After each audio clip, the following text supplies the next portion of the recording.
What is up, you guys? Welcome back to another episode of Sports Rants with Abby and Friends. We got Gene, and I don't know who that other guy in that Dolphins outfit is over there. Gene, we don't know him. We don't know Not him. anymore. I just played a mean prank on him about our good friend Dan Marino, but I felt bad already about it, so we won't do it. I believed you more than Guy, I think. I knew I was trolling. He gets it. Yeah, I knew he wasn't. I was like, come on, man. But Well, you know what? Let's go ahead and get into the Miami, New York Jets game. I just want to hurry up and move on from it because I know, Guy, you're going to probably talk a bunch about it, give us so much shit. And then, Gene, you're probably like me, just in mourning, I'm sure. So, okay, Guy, we'll go with you. How do you feel about the Miami Dolphins after Monday night's game? I mean, I feel great because we beat the Jets. That's always a great thing. I tried telling you guys, man, keep them expectations low. Jets, I had to hear that how much better the Jets were than the Dolphins, how we were supposed to free fall and all that. And, considering a lot of the things that we've been through, we've been playing better as of late. Tyreek Hill, had a crazy injury. Praying for him. He might not even come back to being the same. I saw how his leg ended up. The twist on it was crazy. But I mean, shout out to the dark water uniforms that we debuted. They were pretty. But that was the first time we wore any other color than the colors that we had. So, I like that, different touch. Debuted him against the Jets, one of our biggest rivals. It was, I think the score was closer than what the game really was. We didn't really make any mistakes. I think that's the biggest difference in the game. We played a cleaner game, which is hard to believe, given the turnovers that the Dolphins are prone to making, and the penalties that we get a lot. But I know that you guys are high on Aaron Glenn, but he came in the door preaching discipline, and we haven't seen it yet. And I think he's going to have to be accountable for the lack of focus or preparation for his team, because these are a lot of pre-snap penalties. That's very preventable. That shows me a lack of cohesion, a lack of chemistry or focus. They're not in sync. You can see that on the field. The idea was cute to start the game off running the ball all that time, but you put Fields in a bad place where later in the game he was forced to throw and he wasn't really in sync. So that's why you have to kind of mix up the calls. It just can't be run. A guy like Fields needs to get in a rhythm. I don't think he established a rhythm early, and then you try to get it late and force it, and it just wasn't there. He didn't play terrible, but I don't think the coaching helped him out a lot, if that makes sense. I know you guys lost Breece Hall, was it, or no, Allen? No, yeah, right. Allen. Allen, that kind of hurt the momentum, I think, of the running game, because I don't think either side was really stopping the run. But we had a Darren Waller sighting. I think he. I think he's talking about your outfit, bro. Johnny boy, I love you. Oh, this is gross. Yeah, not as gross as how the Jets played on Monday. I'd say. No, go ahead. I'm sorry. No, I'm saying that for all the hype coming into this season, I knew we weren't going to lose to the Jets. It's been, I think, like 10 straight years we beat the Jets in Miami. You know, like the last time the Jets So you're won in right. Miami, I think Geno Smith was the quarterback. Mhm. Yeah. I think you're right. So like this is something that we're accustomed to. So like to change a generational curse like this, it doesn't take, you know, a couple weeks. It's gonna take a year or two to exercise all these demons. And damn, do the Jets have demons. I think we've seen two different games, my man. I didn't see a team that outplayed the Jets. I seen the Jets outplay themselves. Let's be clear. And I have no problem with that drive on that first drive because it actually worked. Unfortunately, you know, the ball got punched out at that just like the 1 foot line. That drive was working. It worked. We didn't lose the game because the Dolphins beat us. We beat ourselves. All those penalties. What was it? How many? We forced those turnovers. And you forced the turnovers. Yeah. Well, some of those turnovers were pretty bad. There was also the fair catch at the 2-yard line. There was things that they did that were self-inflicting. Right now, yeah, you got that turnover on the 1 foot line. Fantastic defensive play. But I think if you were to look at that game without the penalties, without the turnovers, and without a score, and you ask, hey, who do you think won this game? I think you would say the Jets. I agree with you. The Jets shot themselves in the foot. They lost that game, and it's a shame because you're right. It's all about what Aaron Glenn is doing with this team right now, and he's got to make it. I honestly, I'm not really concerned completely because I do think he's gonna. You know, everybody the sky is falling with New York radio, right? Oh, Aaron Glenn said all these things and blah, blah, blah. He's not coming through. He looks so lost. He doesn't look lost to me. He doesn't look lost to me at all. But they get mad because he says, oh, this isn't the same old Jets. And how can he say that? Well, because that's what he's supposed to say. What is he going to get on the mic and be like, yeah, you're right with the same old Jets? Like, I love how people kill him for when they ask him about it. He says, no, we're not. And then if he said we were, they would kill him for that. So, like, let's take a breath. He's playing with players that are not his players yet. That next year is going to be a different team altogether. We have a good cap situation going forward for the next few years. We got our core stars here that let's face it too. What are we missing on offense? We're missing a wide receiver too. We have a bunch of 3s and 4s. We don't have a wide receiver too. If you get a wide receiver too to that team, and you can say, well, they should have thought about that going forward. I think I think they have a method to their madness. I think a lot of these guys that are making these dumb penalties, that are doing these dumb pre-snap penalties, that are making these bad moves, I don't think a lot of these guys will be next year. I do think Michael Clemens has some type. Every coach that's ever coached Michael Clemens, they are infatuated with him, it seems like.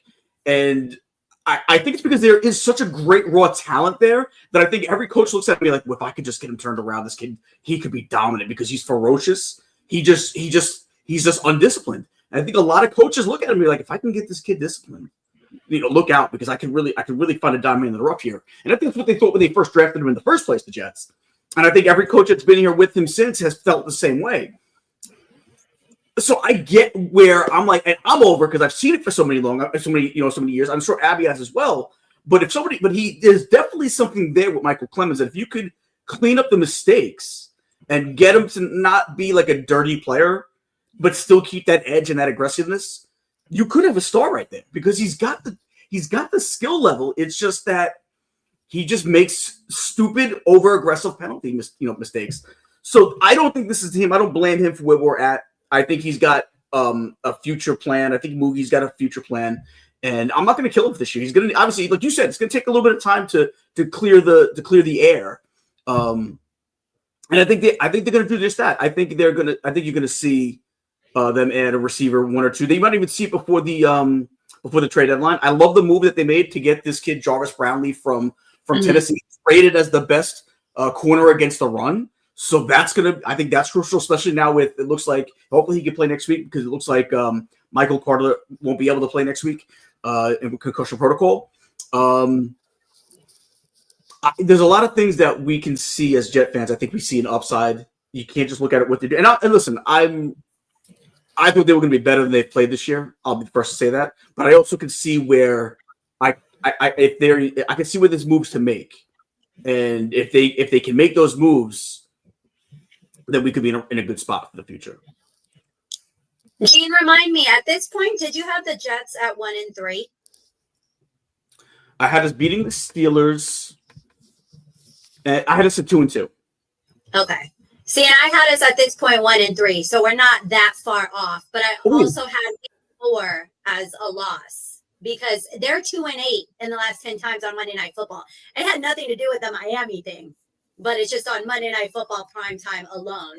And to be honest, I just had a bad feeling like going into this game. And for those of you who don't know, I am in New York this week. I'm going to the New York Jets game, so I'm very excited. So I'm 1, physically exhausted, but 2, this team is physically, like, it's causing me more exhaustion at this point because it is very frustrating because all I said from the beginning was I wanted to improve weekly. And it seems right now it's gotten worse in some areas. And Gene, you pointed it out, the penalties is one of them. It was, it's just, honestly, the defense, Wilkes looks terrible. Let's just be honest. I wasn't happy with that hire in the first place. I really wasn't. I was because I wanted a veteran in there. But he's not playing to the players' abilities, and they're over pursuing. I don't think all these players have regressed. Mind you, we're beat up. You know what I mean? But even Sauce right now, like on Monday, he didn't look that great either. I know we had Quincy out. There was no pressure. Quinnen was non-existent. That whole D line was non-existent. But Wilkes right now, he does not look good. And I mean, there's still several weeks where he can make some adjustments, but if he doesn't, I'm sorry, he can get the boot.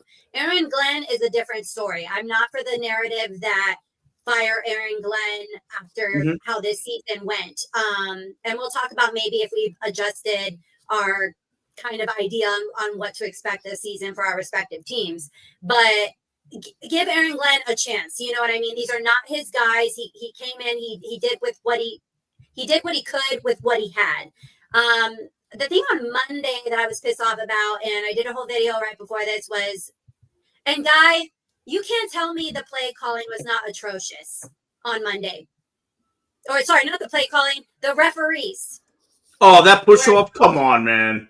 That was. And then what about the tackle, like 3 feet out of bounds? Yeah, okay, yeah, and then a late hit on Jeremy Rucker, clear hands to the face. Like, even the commentators were like, what is going on? That little push-off that Garrett Wilson, that made me so mad because, one, it would have been another touchdown on top of that for the Jets. Would have been another touchdown for Garrett Wilson on top of that. You know what I mean? And they took that away from him. You see, Devontae Adams does that all the time.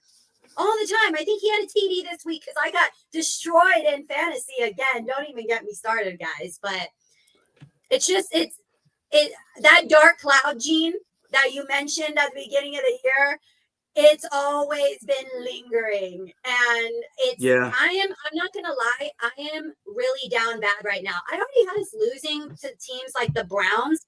I don't even know right now if we can, I may be over dramatizing stuff because I'm still very upset. It takes me like a while to get over things. I'll be over it by the end of the week. But I don't even think we can beat the Panthers. I don't think we can beat the Browns.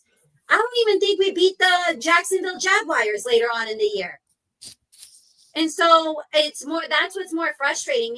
What we saw were easy wins, easy back half of the schedule. I don't view it the same anymore. And it's really disheartening how invested I was, and it's gone way down. And I mean, New York radio, you mentioned it, the media, they are ripping the New York Jets apart right now. And Aaron Glenn, he could be heard in the locker room shouting. Yeah. And I mean, that's every New York Jets fan right now, because unfortunately it's 4 losses for him. It's 15 years without the playoffs for us, whether he likes that or not. No, I get it. And I agree with Johnny Boy. I think some of these players have bad habits from the previous regime. And that's what I'm saying. These aren't his players.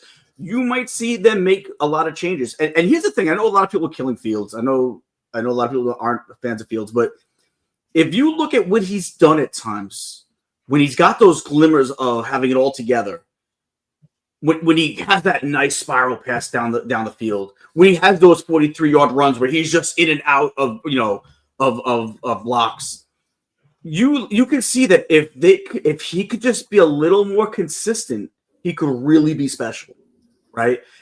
Get him another receiver.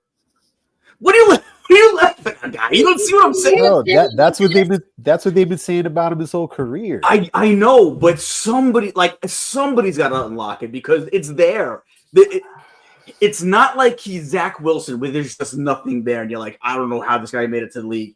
He had so many glimmers sometimes, so many glimpses of just being special that, like, if he could just get rid of the dumb plays, the fumbling, like, there's certain things that they can fix, he could be really special in this league. I don't know, man.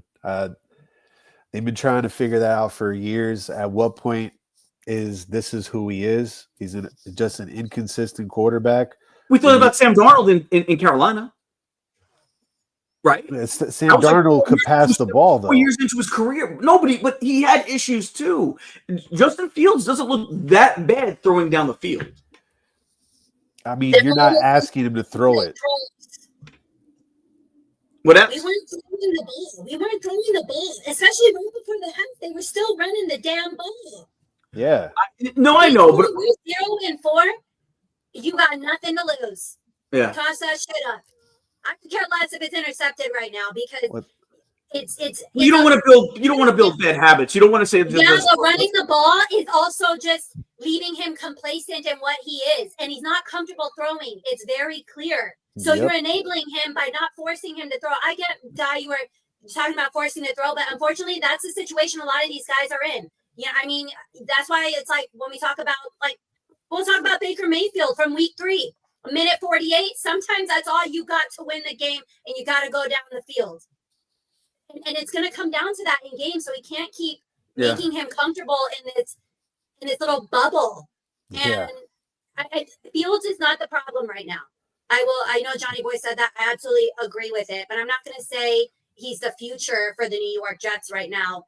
I'm saying the verdict is still out. I'm willing to still give him opportunities. You're right. One thing you guys said before is that you claim that the Jets outplayed the Dolphins. I beg to differ. I think our play calling was better. We were more efficient on offense, and our defense came up with the big plays. At the end of the day, we made the least amount of mistakes. Usually that's the difference in a game. Yeah. Good teams don't make mistakes.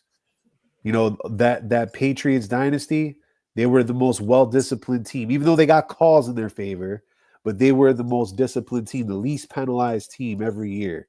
When you do that and you don't turn the ball over a lot, you become hard to beat. So, like, you could say that about any team, right? Like, we could have won a couple of games if Tua didn't throw interceptions or, you know, take sacks or whatever the case may be. No, listen, there's dumb penalties and there's dumb turnovers. So yeah, if a team causes those turnovers, then yeah, that's just who they are, right? But there's also a case to be made of just shooting yourself in the foot and making dumb plays. You know, some of these pre-snap penalties are dumb plays that they should know better on. Some of the, taking a fair catch at your 2-yard line, you should know better. Do you know what I'm saying? Like, that's not nothing that's nothing. We're gonna give the Dolphin punter, who I don't even know who it would be. I don't know who it is. You probably know better who the Dolphin punter is than I do. We're going to give him credit for getting it inside the 20 because our idiot punt returner, fair caught it at the 2-yard line. That's not something that the Dolphins did right. That was a mistake by the Jets. So that's what I'm saying is there was a lot of those kinds of plays. You know what I mean? We put the ball in a position for you to make that decision. You either let the ball go or you receive it, you run it. But fair catching it, that's on you. Preparation. That's what I'm saying. You're proving my point. No, but what I'm saying is that if our kicker our punter punted in the end zone, that takes that possibility out of there. We put that in the position where he had to make a decision whether he had to do that. Whether you make the right decision, that's on you. So, like, that's all preparation. I don't know what they're doing in the film study or in practice, but there is a lot of things that are not, like, the little things seem to be glossed over, and we think we could just run it every play, and that's we're going to win just on our style. You're kind of proving my point, though. Well, I'm You're saying saying that. you're saying that the preparation's off, and that's stuff that our poor preparation isn't anything that the Dolphins did to win that game. That's something we did to lose the game. Well, that's what I'm saying though, is that in combination, because I don't think the Dolphins were outplayed. They kind of let the Jets score that last touchdown. They played soft coverage, but when they actually got after the quarterback, we had more pressure on Fields than Tua did the whole time. And our offensive line's supposed to suck. The Tua was clean basically the whole game. He was. And you give him time, you know, that he's very accurate when he has time behind the pocket. So that's what I'm saying. Like that defense. And our defense is look. You know what? We don't even have a turnover yet. Like we're going into week 5. We're the only team that doesn't have a turnover. I think we were the last 2 going into that game. Yeah, and now we're the last one. You know, I mean, so listen. I think the Jets are pretty much probably a lost cause for the season. Just tank. But I don't even know. There's not even a quarterback out. I'm not even really enamored by any of these college quarterbacks, to be honest. I don't like Drew Aller. I don't think Arch Manning is the guy. I don't know if there's a quarterback in college, like maybe the kid from South Carolina. Maybe. I don't know. You got to be sold on him though. Yeah, Johnny Boy, what's the game you were watching? He gave you great field position because we didn't create those fumbles. Well, yeah, you created. Well, you created them. Yeah, I saw them punch the ball out. You know. I saw that. I mean, and then the guy coming out of halftime of returning the kick, fumble again. Like what was that? I knew the game was over.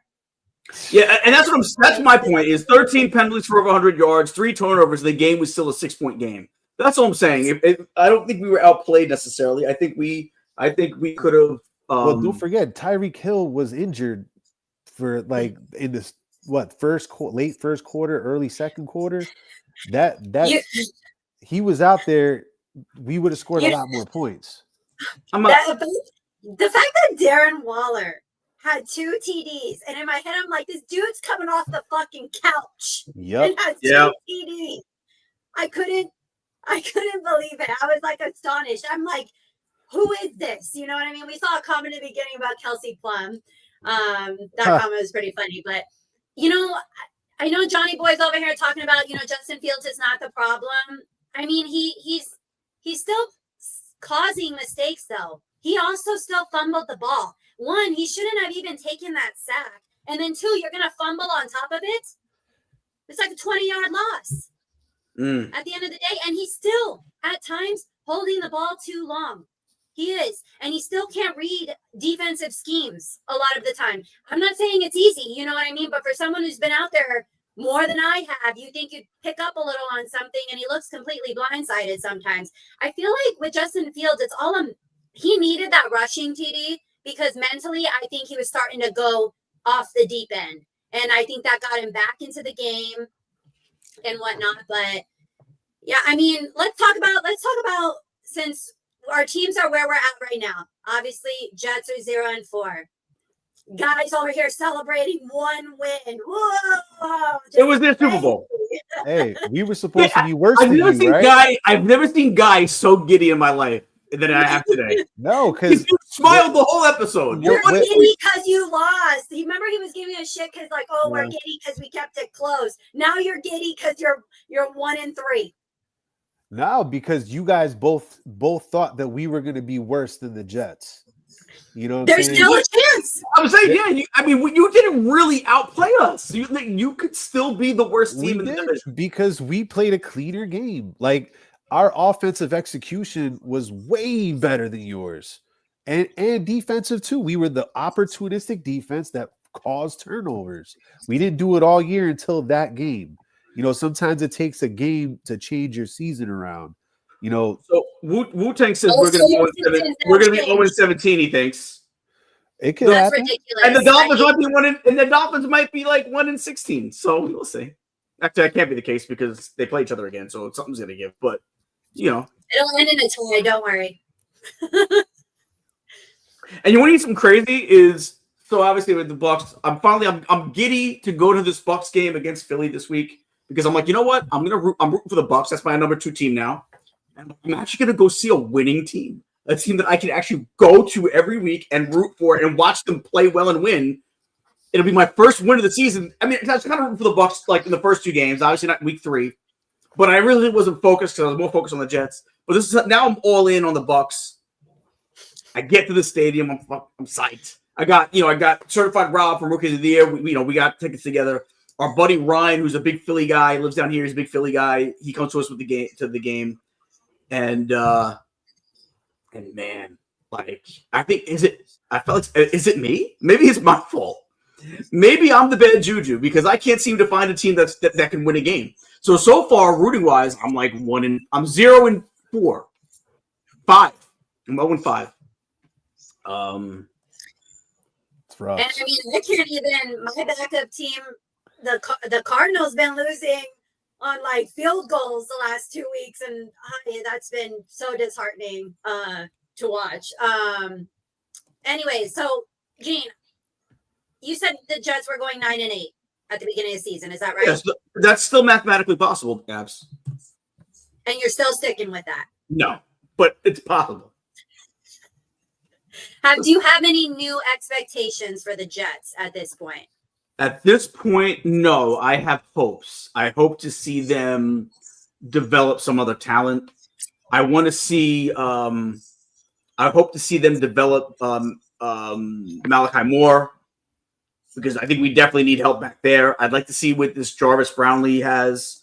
I want to see if they can develop one of these young wide receivers. And I want to see the offensive line play well. The rest of it's gravy, man. Like, listen, I knew we were going to the Super Bowl this year. I didn't think we were going to the playoffs this year. I thought we'd go 9-8. But we'll see. We'll see. Guy, in terms of Miami, have you changed your expectations at all? I mean, I knew coming into the season, everything was predicated on health. Especially from our quarterback. I think we're probably what we always are is kind of around a 500 team. It's what we've been for I don't know how many years already. They've gotten comfortable being in this perpetual state of mediocrity where at times we look great. There's times where we don't. And then there's times where we just float right in the middle. Like our high at 70 points a couple years ago to like the other lows that we've had. I think we're probably about an 8 or 9 win team here. Like, given the landscape of the league, yeah. We came out the gate slow, but I think our offense is starting to find itself. The identity is starting to come back. That's one of the things that I like. What I saw on Monday is that Tua was playing with confidence. They kept him upright and clean. And, Devon Achane has just been, that workhorse back that we need. And I think if they stay within their strengths, 9 wins isn't out of the question. But they're going to have to play clean football. Like, if they limit the turnovers, that's pretty much what kills us all the time that we try to make a run. Tua at the end, turn the ball over. Mm-hmm. Well, let's move on to some other week 4 games because we had some good ones this week. So crazy injuries too. Neighbors, of course, was the one from Sunday that looked terrible, and Tyreek. He's I don't know if he'll ever be the same because he tore multiple ligaments and then his whole ankle just looked not in its right place. No, he seemed happy leaving the field. I don't know. Maybe he's looking forward to the time off. He has a lot going on. He's got a lot. He's got a lot of like legal lawyer meetings. He's coming up. He's probably like, you know what? I can use the time off from work. So. Well, looking at the games that were this week, are there any ones that really stood out to you or that you guys paid attention to? Gene, we'll start with you. Oh, that Green Bay Dallas game was fantastic. You know, that Green Bay Dallas. I mean, that was to me that was the game of the week. You know, and then a lot of baseball this week. I know we're not talking baseball yet, but I was really into the baseball this week. Yeah, I love seeing the Yankees get to the playoffs. I think I love seeing the Mets not make the playoffs more than the Yankees make the playoffs, though. So we could get into that in a little bit. But yeah, it's that Cowboy Packer game, a 40-40 tie. It was like a Madden game. It really was, right? It was a Madden game. So that was fantastic, man. I enjoyed that one. Guy, did you have a game this week? Well, besides Monday night, of course, and Sunday night. But any other game that you had your eye on this week? Yeah, I was looking to see. I was going to say the Chargers-Giants game. I wanted to see how Dart looked in his first game, and he looked pretty good, actually. The Giants don't look that bad. What I mean is their elements that they have are good. So I see a lot of positives from Dart, and I see a very good pass rush. Those are things that they could really build on, moving forward. Are they going to make the playoffs? Probably not. But I could see the foundations of, this is headed in the right direction. Whether Daboll's the coach or not, they have the pieces here where I think they may have found a quarterback that could work for them. I think they got to let him, pass the ball a little bit more. But he kind of gave me a little bit of Tua vibes just going into those runs, with his head down and his shoulders. Like, bro, slide. It's okay to slide as a quarterback. Self-preservation, man. But I thought the Giants could have beat the Cowboys a couple weeks ago, and they could have beat the Chiefs. But again, I think they also are trying to get past their growing pains. They beat a good Chargers team who has offensive line issues. But I don't know, man. They made Herbert very uncomfortable getting that pressure up the middle, and they moved his feet, and he couldn't get in a rhythm all game. And, I think what I'm seeing from the Giants, if they keep building on this, core that they have, or, the little elements that they have, they're going to be pretty solid. Yeah, I know we got a lot of baseball talk in here. Trust me, we are going to get to that here right after this. But I'll tell you what's another thing. If we're going to keep going, the Bears pulling 2 in a row. Now I know they didn't, it was the Raiders. I get it, but it was on the road. So they're kind of in the mix now. And the Jaguars 49ers game, Jaguars going all the way up to Levi Stadium, winning. I thought the Liam Cohen keep my name out of your mouth thing was a little kind of overdone. It was kind of fake tough guy-ish. You know what I mean? First off, he didn't say listen, I like Saleh. He's a nice guy, great defensive coordinator. He's not a head coach, so I did want him out of here. But I don't think what he said, if anybody's seen the initial press conference where he said what he said, it really wasn't out of line. He said they do everything legally. There's nothing illegal what they do. They have a good knack for doing it, and it helps keep them getting in certain areas. And I thought it was kind of phony how Liam Cohen kind of came to him, said, "Keep my name out of your mouth" from 10 yards away behind offensive linemen, and then turned away and walked away. And then it looked like it was almost like one of those hold me back kind of situations. He didn't really try to stop and keep going. He kind of let them kind of just guide him, and he was acting like they weren't letting him kind of get to Saleh. And Saleh was like, "Bro, what do you got? Come over here. What's up?" Saleh would put him in the dirt, bro. He'd put him 10 feet under that stadium. He's legit tough. Yeah, and to me, Liam Cohen, Duval, bro, come on, you're a clown, bro.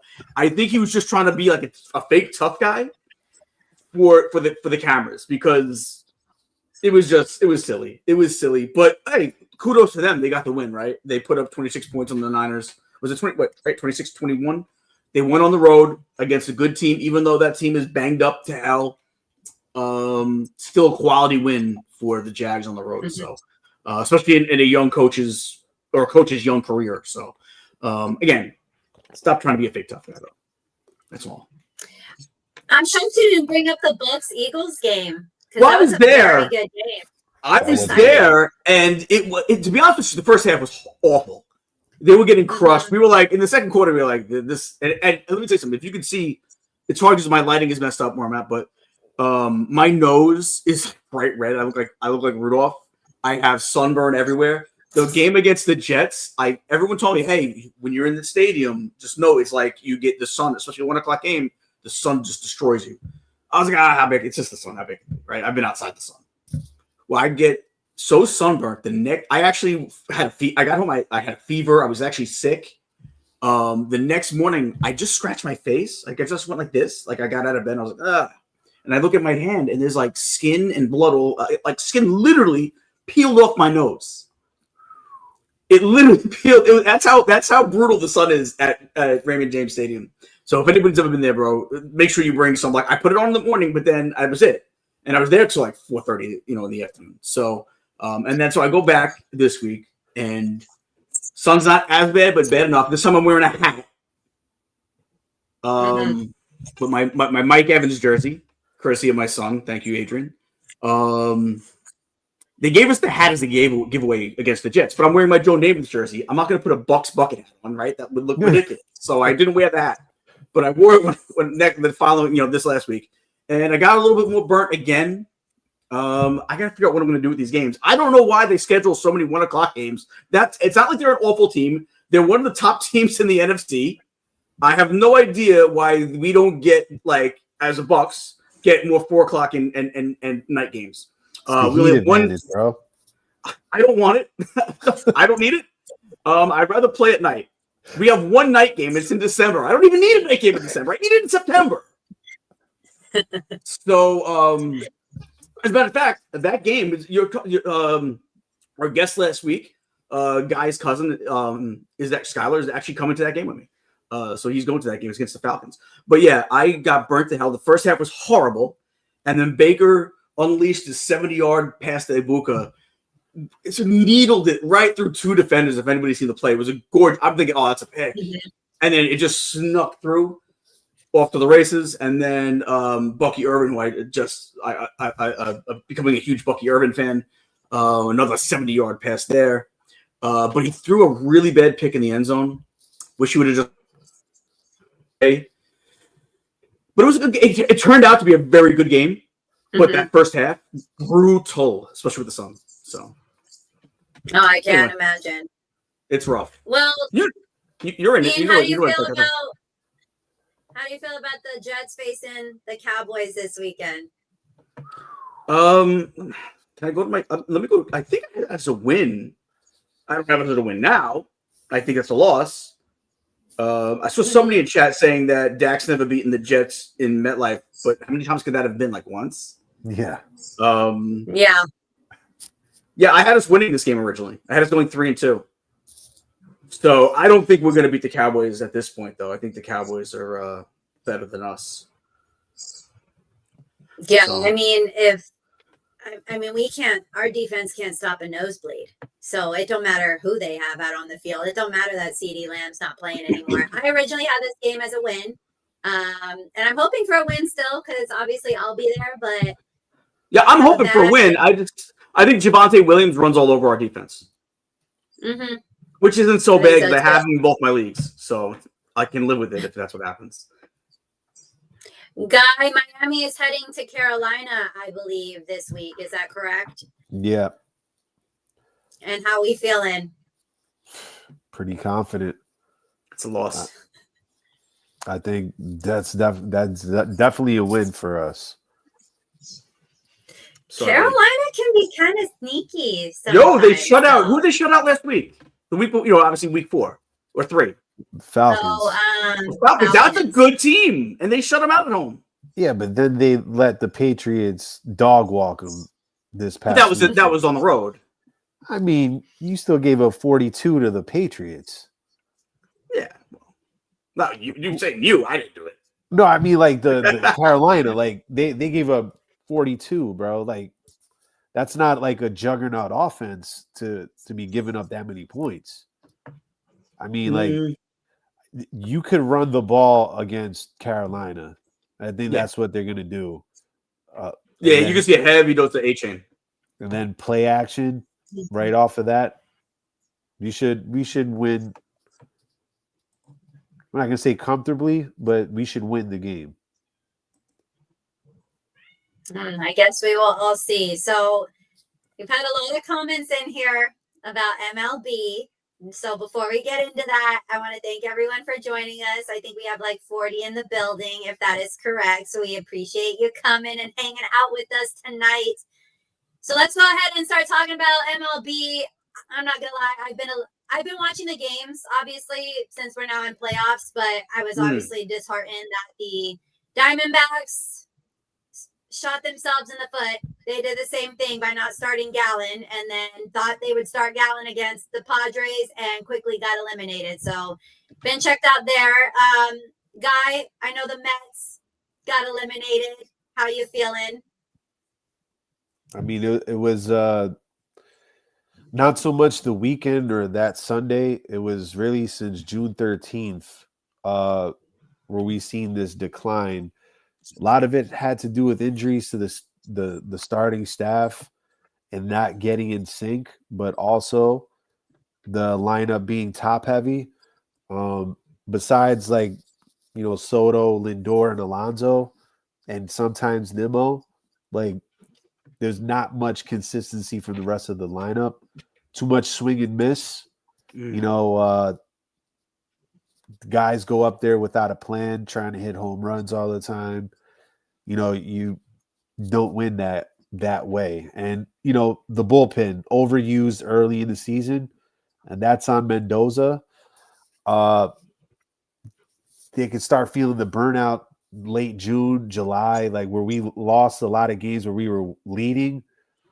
That goes to our bullpen being overused, overextended. And, your starters have to go deeper in the game than 4 innings, point blank, period. That last game on Sunday, we started Sean Manaea. He's pitched, 2 innings? Well, you got to go longer than that, man, or have some faith in him. I don't think he really did any. He didn't give up any runs. Like he may have given up a walk or two, but I think he had a quick hook. And you went to Ryan Stanek, who his ERA has been 5.65. Like, that's who you go at in a must-win game. That's who you're gonna bring in there. Okay.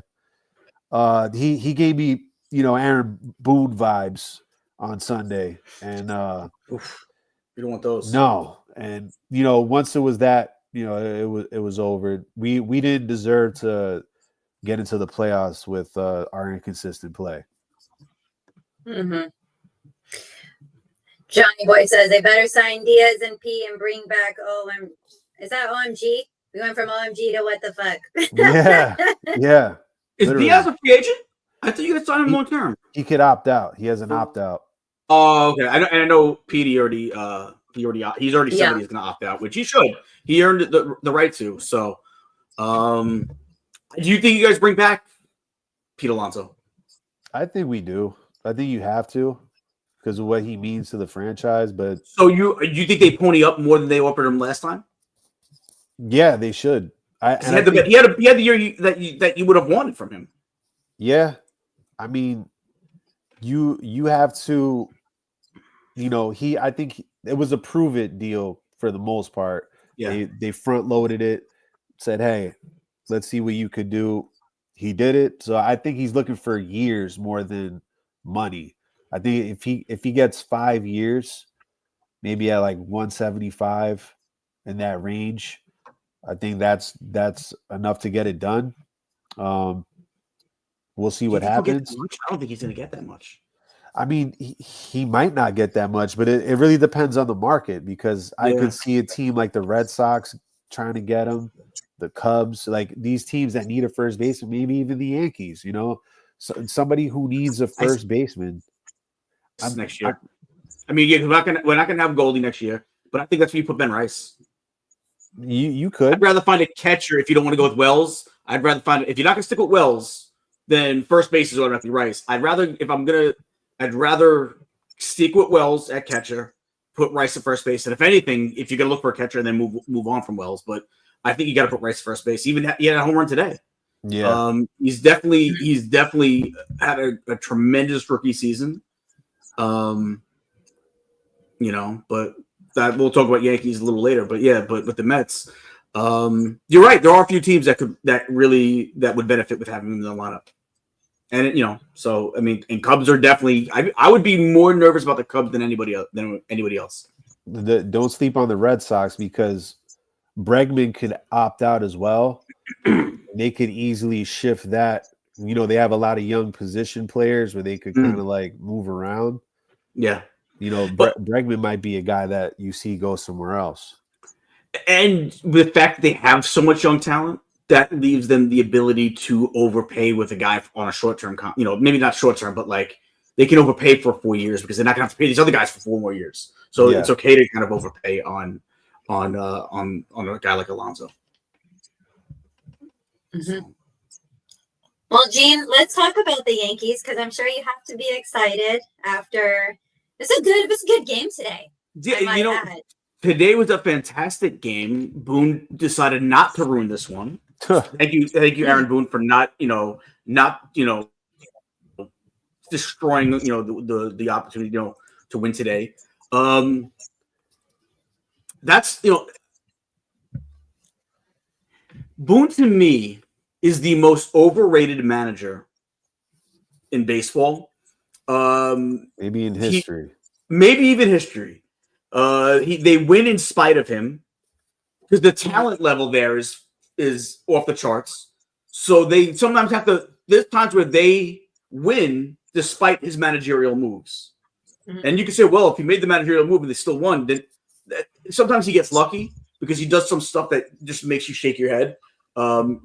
Yesterday, case in point, there was mistakes yesterday. You want to go back to the World Series? Would we still have won that World Series? Probably not. But we had a chance there in Game 1. Like the way he manages the pitching staff to me is like there's just it can't all be analytics when it comes to the pitching staff.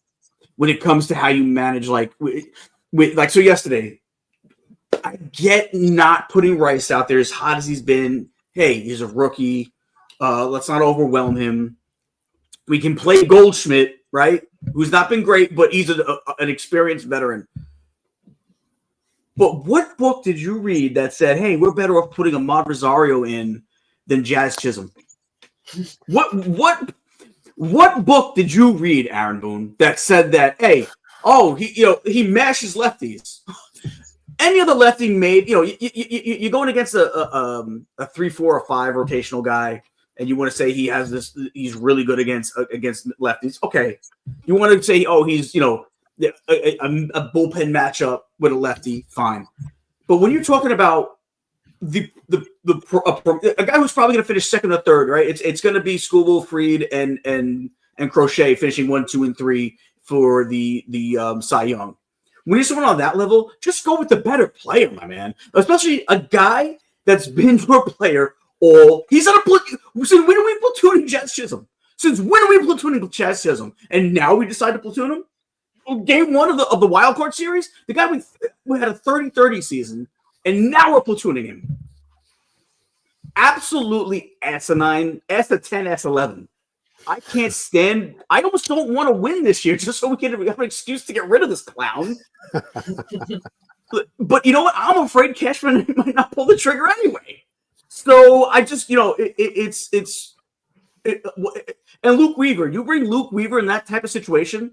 I like Luke Weaver. I think he's got some good stuff. But this past month, I think in September he has like a 9 ERA. You're bringing him in that high leverage situation.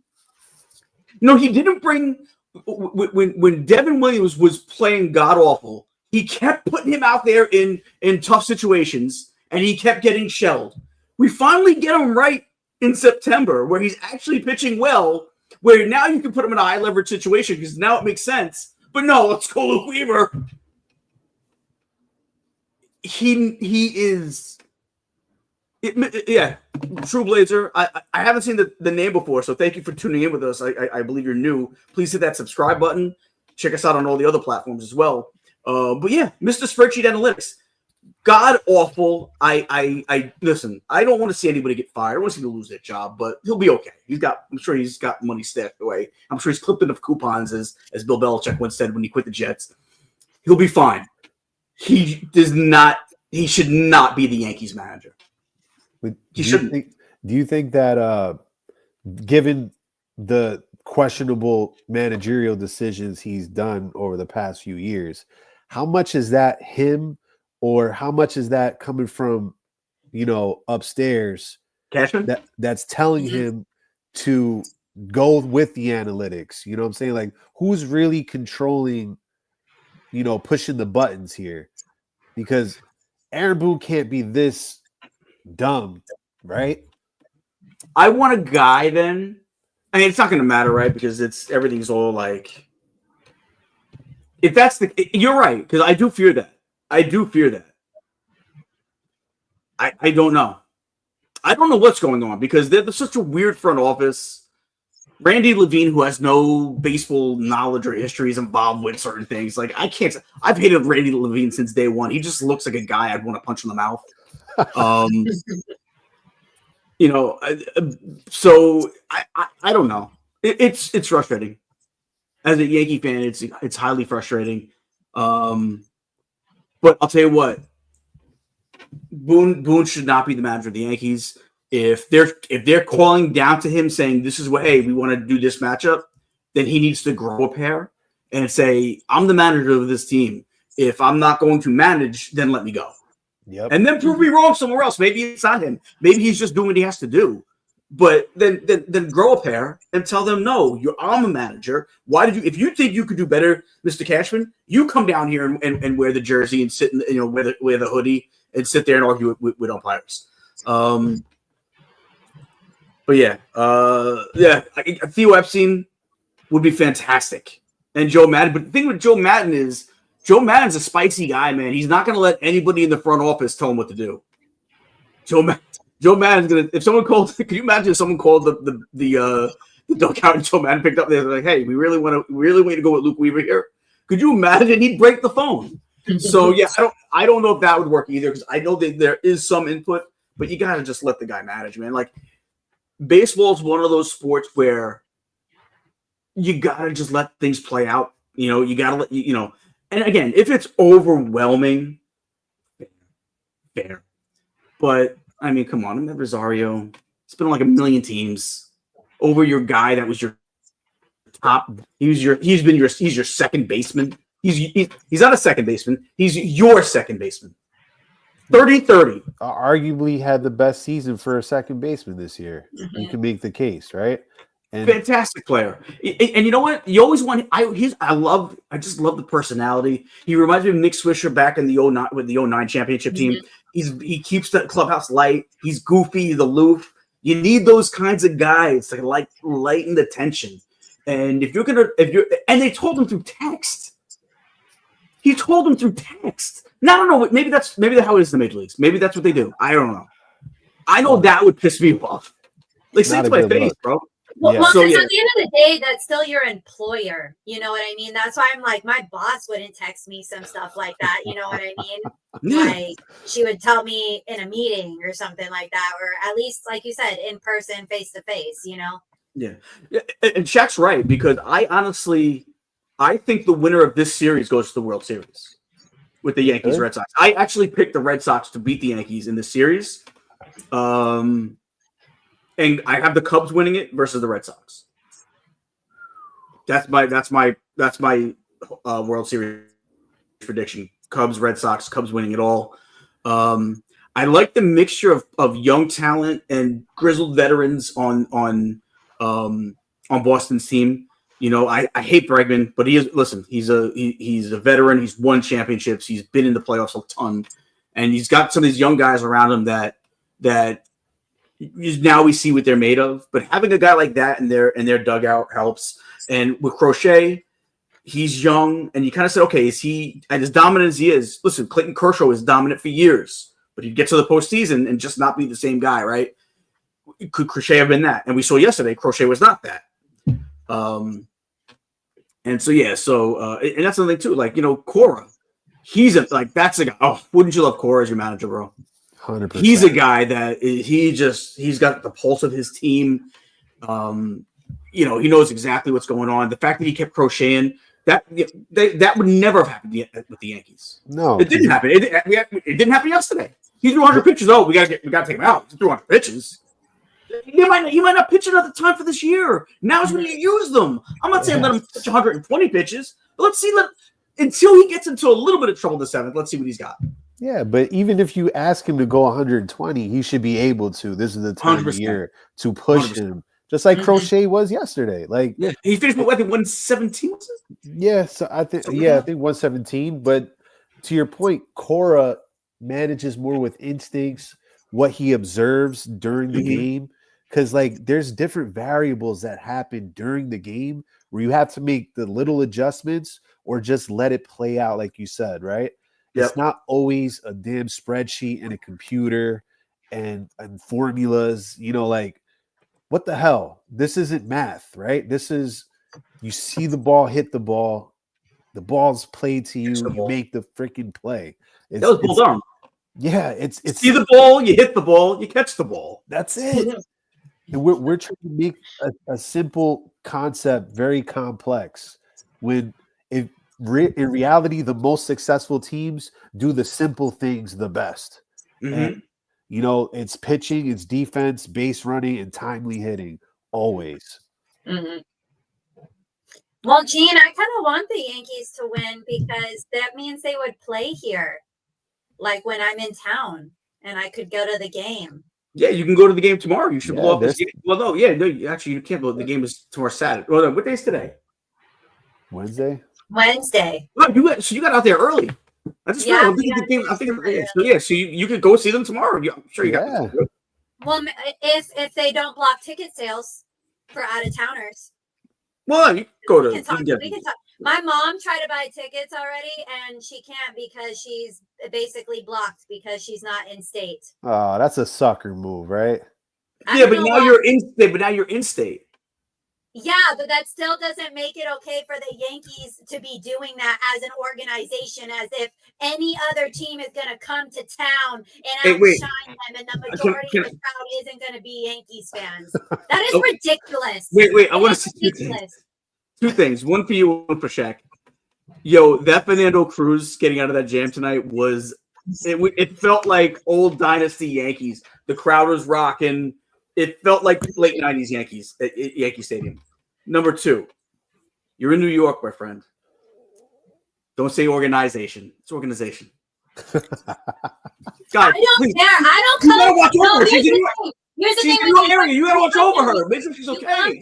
You come to another state thinking you own it. That's why a lot of people don't like East Coasters. I've lived on both sides. Okay. Yes. So I can sit here and say this. People from the East Coast come over to the West Coast and think we give a shit about, it's a bacon, egg, and cheese. Oh, it's a ham and Swiss roll. Oh, it's a hoagie bread. We don't care. Okay? You do. Wait. We just go off vibes. When did you get into town? Vibes. So I'm going to come here and say whatever I want. All right? Wait, when did you get into town? Today?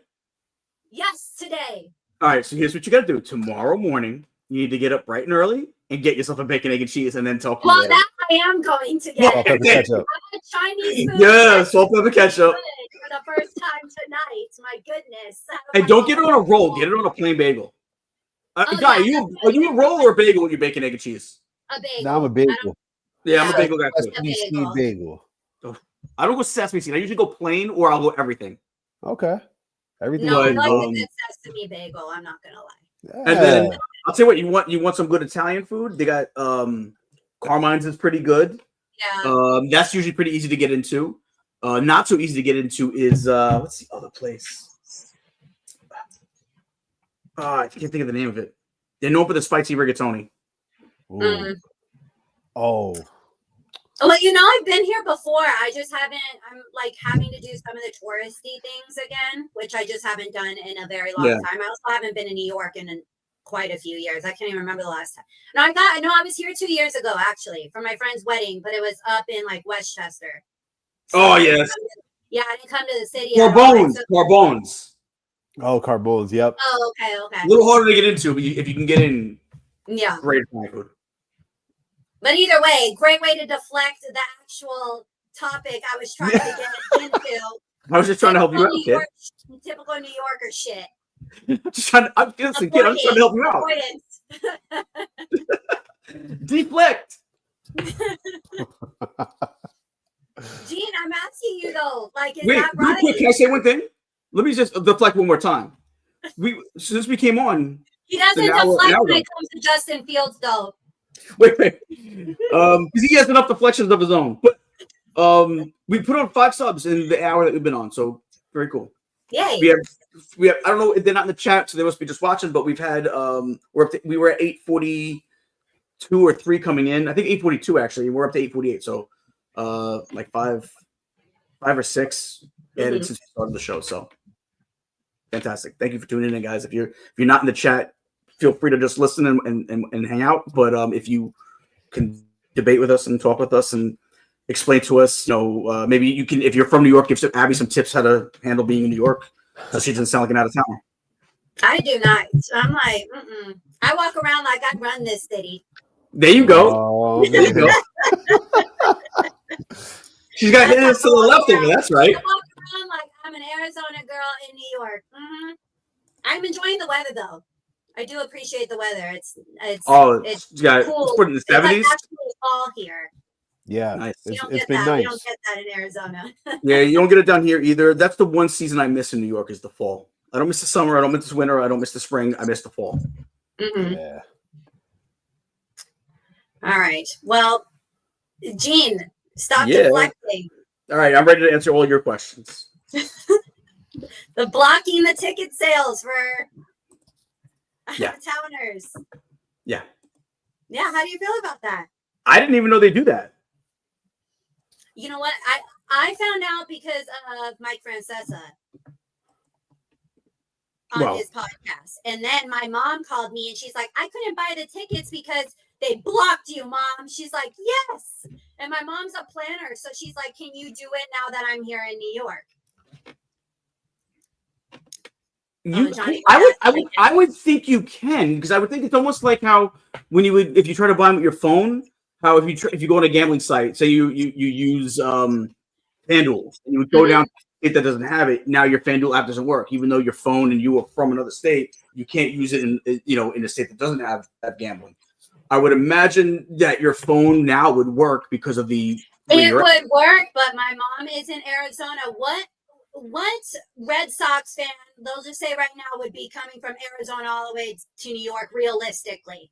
Let's be for real. You know what I mean? I get maybe blocking like Boston or Connecticut even, but I mean, it's at the end of the day, though, they act like New York fans aren't going to show up and still be the majority. So I don't see what the actual threat is.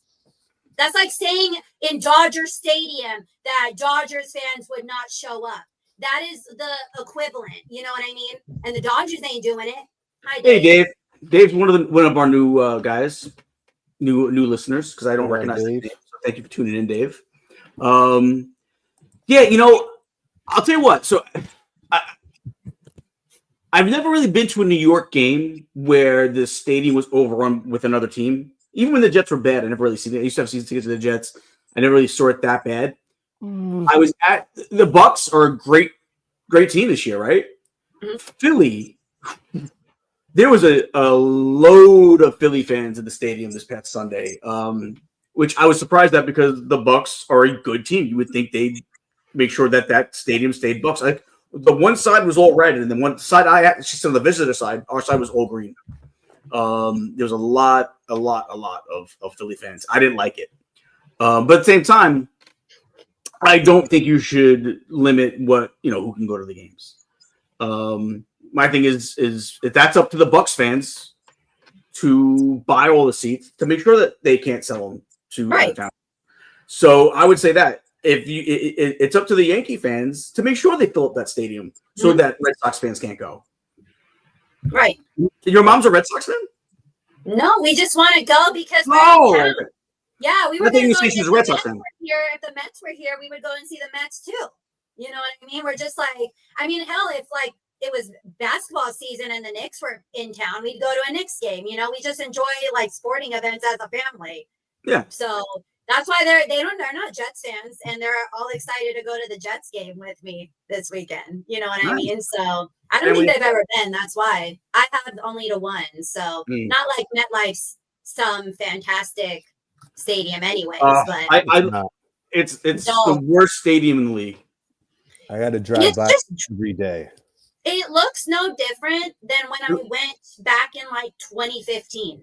It looks like a prison. Yeah. They've made no renovations. It's just the way they built it is just it's like all like steel. It's just not aesthetically pleasing. No, it has no personality. No, it has no personality. I never really got it until, like I said, I don't want to keep bringing up going to these Bucks games, but I would, like I said, now going to these Bucks games, I'm like, I see what a stadium that has gimmicks and stuff. Like they got the big pirate ship, they're blowing like the cannons every time they get into the red zone, and it's a fun atmosphere. The Giants and Jets games can be fun when you're winning and the crowd is into it, but that's all there really is to it. At the Bucks games, like it's just a fun atmosphere. You know what I mean? And that's not what Jet and Giant games are. It's not really what MetLife's not conducive to that. Like I said, for me, from the outside, it looks like a prison. Yeah, it's an eyesore, really. Really is. For the amount they spent on it. They should have did something just gorgeous with it, and they didn't. I'll be honest, I don't even like the new Yankee Stadium. The new Yankee Stadium to me is gaudy too. I don't like. Yeah. We know I hate the Mets, and I love the Yankees. I love Citi Field. No, Citi Field is gorgeous, very beautiful park. Yeah, I like that old. You know what? I like the old fashioned vibe. Yeah, Dave's to mention he's Bill's guy, Bill's Mafia. He's now blocked. Thank you for tuning in. We got some Bills guys here. I think eventually we'll have some guys that are the Bills people that are on the channel. They're not here yet, but there's a show coming up where one of them I know a Bills guy. So, Johnny says, "Abs, Woody and BG doing that big tailgate this weekend." Yeah, I'm going. That's what you're there for, right? Yeah, I'm going. It's funny. It's my first time meeting Woody in person. It's very strange. Oh, is it really? Strange. Yeah, I've never met him in person. My own co-host. Like we text all the time, we talk all the time. I feel like I know his family, and I've never met him in person, so I'm like super excited. Nice. So, and I've never met BG either, Boy Green either, so that'll be fun too. It'll be a good time. They put together like a really good event, I feel like, with a good like attendance and whatnot. So I'm very excited. Hopefully, there's a win. Yeah, I've been to both Yankee stadiums. The old Yankee Stadium was like... Yeah, and I agree. I haven't been at Citi Field, and I would love to because I just see it every time I fly in, and it just looks beautiful. And then I just see a lot of food reviews from there as well, and the food just looks better. And of course, like I think it's automatically better because when you come from, I'm not gonna lie, like Chase Field's not that great to me. So then coming over here and seeing that vibe, it just makes it a lot more exciting. Like they've really invested in and putting together an environment, not just a game and the product on the field, but making an overall like good fan experience for, let's say, those who maybe aren't into baseball but are just going to go. You know what I mean? Mm-hmm. Johnny Boy, can you answer the question about the mascot? I don't know what he's talking about. He's talking about why is your mascot being thrown in the sun to be cooked? On the helmet? Like on the logo? I think he's meaning the actual mascot because, well, I don't know if you saw when Nick Folk kicked his 58-yarder, which was a career high, I think, for him. You should have seen the dolphin in the back, like banging his head against the goal. I did see that. Hey, did you notice? I remember I was talking to my son on the phone while we're watching it. Yo, Nick Folk, man, he gained some weight. Oh yeah, he got a little chubby, man. Like you see all that roll coming out of his over. Like I was like, is he a guard? Like a dad bod coming out there. It's worse than that, man. He got that roll coming out over the belt. Not a good look, man. Whatever. He might be the best player on this roster right now, outside of Garrett Wilson. Could be. Yeah, well. Yeah, Sauce isn't All right. even playing that well right now, so It's unfortunate, honestly, he's not especially playing after garbage, but he's not playing what he's not playing up to his level that he should be. Right. So let's move on because we got a great WNBA Finals matchup in the Phoenix Mercury. Hello, represent. Suns You can't probably do got it. one. Cardinals can't do it. No other team can do it, but the Mercury holding it down, going to the WNBA Finals. Very excited, but what does she call? Is it Fee? Is that what she says for short? Because it's like Nafisa Collier. Is that how you say her name? I think she Nafisa goes Collier. by Fee though, like Phee. Yeah, Nafisa. Okay. Anyway, she had comments after they got eliminated. She also got hurt. We have 50 people in the building. Thanks for joining us. So, had a lot to say about the WNBA commissioner and Dave really getting at you, man. Well, and my Arizona Wildcats got exposed as Big 12 frauds over the weekend too. So my weekend just went to absolute shit. Topped off with a New York Jets loss. Fantastic. Anyways, back to WNBA. You guys both had a chance to read her comments, right? Did you see the whole speech? It was about like 5 minutes long. You talking about the thing with Like the leadership? Caitlin Count? Yeah, and talking about Caitlin Clark and Angel Reese not getting paid, and basically the commissioner just shrugging it off and basically said to losers are the ones who are the only ones who complain, and that Caitlin Clark wouldn't have these huge deals if it wasn't for her platform for the WNBA. So that balances her and some of those other players like Angel Reese and obviously Paige making less. So want to get your guys' opinion on this. So Guy, we're gonna have you go first. Do you think what she said is true? I mean, there's some truth to that. I think people sometimes get offended when sometimes people are saying the truth. We know that Caitlin Clark opens a lot of doors for everybody else to make money. I mean, that's a no-brainer. Since she's stepped into the league, I think viewership has been higher than it's ever been. And without sounding disrespectful, before Caitlin Clark and this new wave of women talent, not a lot of people were checking for the WNBA. Now they are, at least, from the numbers perspective. So, I mean, there's still room for growth, of course, but you do have to understand, like, you need somebody to draw people in. You need somebody to eat where everybody else could eat. Like, it's like wrestling back in the 80s. You needed a Hulk Hogan to raise the profile of the sport, to bring it to the mainstream, so now people can get like hooked on it or exposed to it in a way that they never had before. So I mean, she just brings eyes and money to the game, where now everybody else has opportunities to maximize and get a bigger paycheck. And where the opportunity might not have been there years ago, this is the time to get it. These young ladies that are coming into the league now, this is the best time to actually be entering the WNBA. So you got to take advantage of the time, and hopefully this creates more interest and more stars. I know they're looking for personalities as well. It's just not getting buckets and things of that nature, but you have to be compelling also, right? That's kind of like what Michael Jordan did for the men. Like, it was just something about him that was magnetic. You need that transformational talent, and the leadership. They're growing. The league is kind of young, with this wave of new talent. They have to grow. Hopefully, everybody, the audience grows with them and takes the league to new heights. Gene, any thoughts? Yeah, I think it was really irresponsible for the commissioner to say what she said, and guys, right, there is some truth to it, right? But her problem, and that's not her fault, right? Like, yeah, maybe she wouldn't have some of these deals if she wasn't in the league, but you know what? But she is in the league. She's helped grow in this league, and I'm by no means a major Caitlin Clark fan. I like Becker. I think Becker's. I actually like her better.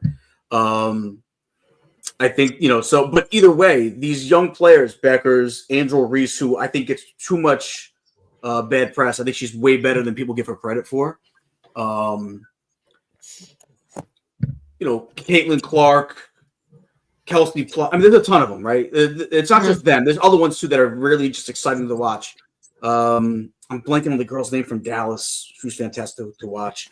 We got the other girl from Indiana. Cunningham's, like, she's all over social media, and that's also a part of it too. They're doing podcasts, they're doing all these other things that are helping expand the league themselves. So would they have a podcast if they weren't in the league?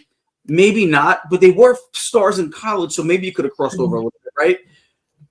But regardless, they're helping the league expand, and I kind of look at Caitlin Clark as it's an important role that she has, and Guy touched on a little bit with Michael Jordan and Hulk Hogan. There's sometimes you don't need to be the best player to be the most transcendent player. Like I look at it like too. Like if you look at what, like, not to me, Jay-Z was never the best rapper of all time, but if you look what he did for hip hop, he made it so mainstream that I think he's a good reason why hip hop is so mainstream now. Is he was doing rap records with rock bands and this and that. Like he crossed over hip hop into so many different cultures. And the same thing with Hulk Hogan. Hulk Hogan is like, he was like the first wrestler that got into Hollywood. It was doing movies and TV, and he made it transcendent. And Michael Jordan, the same thing. Michael Jordan was doing all these commercials. He was overseas. The reason why we have such a huge influx of overseas talent now in the NBA is because of Michael Jordan. It's not because of LeBron James. Because they weren't, they grew up watching Michael Jordan, or the tail end of Michael Jordan's career, or the people that they started playing with got introduced to basketball because of Michael Jordan, and now now we have this influx of talent. Caitlin Clark is that for the WNBA.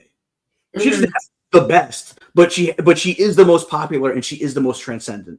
I don't know how she feels about that, if she's accepting that role. But she does need to embrace it. It's her responsibility. It's not fair to put it on her, but it is what it is. If she wants to grow this sport, then she's got to embrace it, and she's got to be part of it. And I think, and that goes along with all of them. They all need to to do it. If they can do it, then this league, they will be worth more money. Now, I know that they were getting a huge pay raise. It's still not worthy of really what they should be earning, right? They I don't think some of them don't even make six figures, right? Am I wrong or am I right? Right? I think you're right. I think Caitlin Clark makes like $70,000 a year. That's what I was thinking. Something like that, right? So that's not, But how does the contracts work? Is it they all get a certain amount, or can they become free agents? And do they have free agency where they actually can negotiate their own contract? I don't know how the WA handles their contracts. I'm going to be honest. I don't want to speak out of turn, but if they don't, they should, and then the price will go up. Teams will have to come up and meet because if Caitlin Clark was a free agent, every single team in the league would be tripping over their feet to sign her, and then we'll see how much people think that she's underpaid or overpaid, because then they're gonna pay her the amount that she's worth, because you're going to maybe even overpay because what value she brings to your team. Not just as wins, but ticket sales, jersey sale, all that stuff, right? So, I would like to see her. I would really like to see this league flourish. It's actually fun to watch now. It's something that never, and maybe it always was fun to watch. I just never paid attention to it, but I am paying attention to it now. I enjoy watching it, and it was a bummer that my Liberties didn't make it far this year. They had a great start to the season, but then fell apart. But yeah, WNBA. I forget who they lose to. They lost to the first. Oh, was it Mercury? Oh. I don't want to talk about it really. That wasn't my point. Well, what's funny is Johnny Boy was over here like, I forget Arizona don't have sports, and we just thought they had tea. And I'm like, oh, but when Good it tea. came to the Mets, Reds, and Diamondbacks, oh, y'all were stressing though. Y'all were stressing. Don't tell me like you weren't, because I had plenty of DMs that was like, we need you guys to lose. And I'm like, no, y'all can lose. This is a one-time. I know we're all Jets fans, but we're going to disagree. I need your team to lose. Do you find most of your Jet fans in your group text are mostly Met fans? Because I know that's a common thing. Majority, yeah. One of them seems to be split equally with like Yankees fans in there. But majority are Mets fans, I feel like. I know Woody's a big Mets fan. Yeah. Spoke to him the other day. We were talking about the Mets for a minute. So I just can't get behind them. I can't, I don't really feel sorry that they lost. I feel sorry for my friends that are Met fans, like Guy, that paid all this money and they're kind of like a laughing stock now. I feel bad for my friends that probably are embarrassed to wear their Mets caps out in the streets. I'm sorry that you guys can't just, wear your Mets stuff because you're afraid of what people might say to you. I apologize on behalf of all Yankee fans that, but it is what it is. Chin up, little bros. Next year's another year, and maybe you'll be back. Maybe you won't. Chill with the little bro thing, because I have Giants fans telling Jets fans, oh, we're the little bros. We are. I assure you, we are the little bros. I know we We're are. not even the little. We're the adopted little bros. We're the adopted little bros that, like Harry Potter, we sleep under the stairs. That's us. So that's being a Jet fan. Yeah. Literally. Well, real quick, my thoughts on the WNBA stuff is, it's very obvious they deserve more to be paid. It's unfortunate because I just think it's going to take the WNBA as a whole a minute to make the adjustments. You know what I mean? And I don't want to compare it because I'm going to bring up something, and I'm not saying it's the same, but the Dallas Cowboys cheerleaders, okay? Mm-hmm. Iconic group. They had their whole series come out. It's been the last 2 years, and it was number one on Netflix. You know what I mean? They made a whole bunch of money, and then finally, they got paid, and it's taken since the 80s for that organization to keep up. It's $1 billion franchise. You know what I mean? So that's what I'm saying with the WNBA. I think it's going to, because they're so old school and they're so used to this one way, that it's just going to take them a minute to catch up. But I feel like the more pressure, that's what I'm saying. But when with the Dallas Cowboys cheerleaders, their docu-series came out, it put pressure on the organization to, start paying them more. Mm-hmm. That's why I think the players right now are putting pressure on the WNBA to then hopefully trigger change. They came out with a whole bunch of T-shirts. All of them were saying that they deserve to be paid more as well. And officiating, she also mentioned the officiating as well. It's always been inconsistent. And she got hurt. She tore multiple ligaments in that little collision that she had. But I think that's true for WNBA and NBA too. I'm going to say this. I'll go one further. Well, first, I'm going to say two things. What you said. I don't believe. If I remember correctly, I don't believe Caitlin Clark wore the T-shirt. Am I wrong on that? I could just want that there was a thing where she didn't wear it, and there was a little bit of why wouldn't she have worn it? I could be wrong, so somebody would fact check me, please. But I think the WNBA has the worst officiating out of any of the major sport leagues. Mm-hmm. And listen, and they all got their issues, right? We just last Monday night with the NFL when the Jets got robbed, and the Dolphins were handed that win on a silver platter. We saw it there. We see it. There's a reason why they're coming out with the computer system to call balls and strikes in baseball, right? Mm-hmm. It's bad everywhere, but I feel like they might have it the worst. Mm-hmm. So inconsistent. It's like the Wild West with the officiating. It's so inconsistent. I don't know if the WNBA and the NBA works together, officials work together and come out of the same schooling or trainings. If they don't, they should. And again, the NBA's got their issues too. Don't get me wrong, but it really should be more together. It should be more unison. If it's not, and maybe it is, but if it's not, it should be. Right. I agree. That's a good point. So I get them sometimes. All right. Do you want to do a round robin of rants? Wait, do we want to do? What? Well, I kind of did my rant with Aaron Boone, so that's that. But do we want to do picks for next week's games? Oh yes. So I put them on our thing. I just got to pull up ESPN. Hey, that one week I got the Cardinals one right, by the way. I was thinking because you guys gave me like shit about it. I was like, I got it right. They lost by 1. Well, one thing I do want to say about baseball is it looks like the Dodgers are up 5-2 in the bottom of the 6th with an out. So anybody watching that game, I can't keep that up. So I do too. But they'll be the only 2-0 because every other game was tied 1-1. Everybody else tied up. Every game, everyone that lost game 1 won game 2, except looks like the Dodgers are gonna end the season for Cincinnati, which I think isn't really a surprise to anybody. But let's pick up the NFL Week 5 schedule. Okay, let's start. 49ers at Rams. We'll go quick. 49ers at Rams. Rams are favored by 8.5. I got the Rams. With that 8.5 spread, huh? Yeah. I don't like that spread of 8.5. That's a Purdy's out this week, though. Is he out this week? Is Purdy out this week? I think it's a game. He's questionable, so it's Pearsall's out. Pearsall is supposed to be out. Yeah, well, he's questionable, but I think it's saying he's probably not going to make it. Oh man. Ooh, while you're saying Johnny Boy, let me give you my answer. I think it's going to be Brock Lesnar, and I think he's going to beat Brock Lesnar. He'll finally beat him, I think. I'm not into he already knows I'm not into that wrestling stuff. By Edge. He's in AEW now. I don't know, man. They could do a thing where he does a one-off. I don't know with these contracts. I don't know. And WWE is so like they're so like they get so like pissy about it when people leave. Yeah. I would love it to be either maybe Orton. He had a great rivalry with Orton. But he's already wrestled him like recently. I think and we'll go back to football in a second, but I just think it's a guy that beat the absolute hell out of him every time they wrestled. Yeah. It would be like the romantic thing for him to finally fight him one last time, and this time he wins going out. Do you know what I mean? Like that's kind of like the Hollywood story of it. So, but yeah, that's my thought. But all right.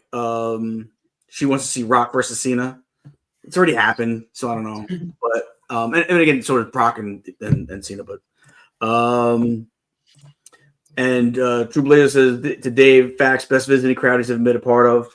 Very cool. That's he's talking about in Buffalo. All right, so back to So I'm taking the Niners on that one. Not that they'll win, but I think they'll cover.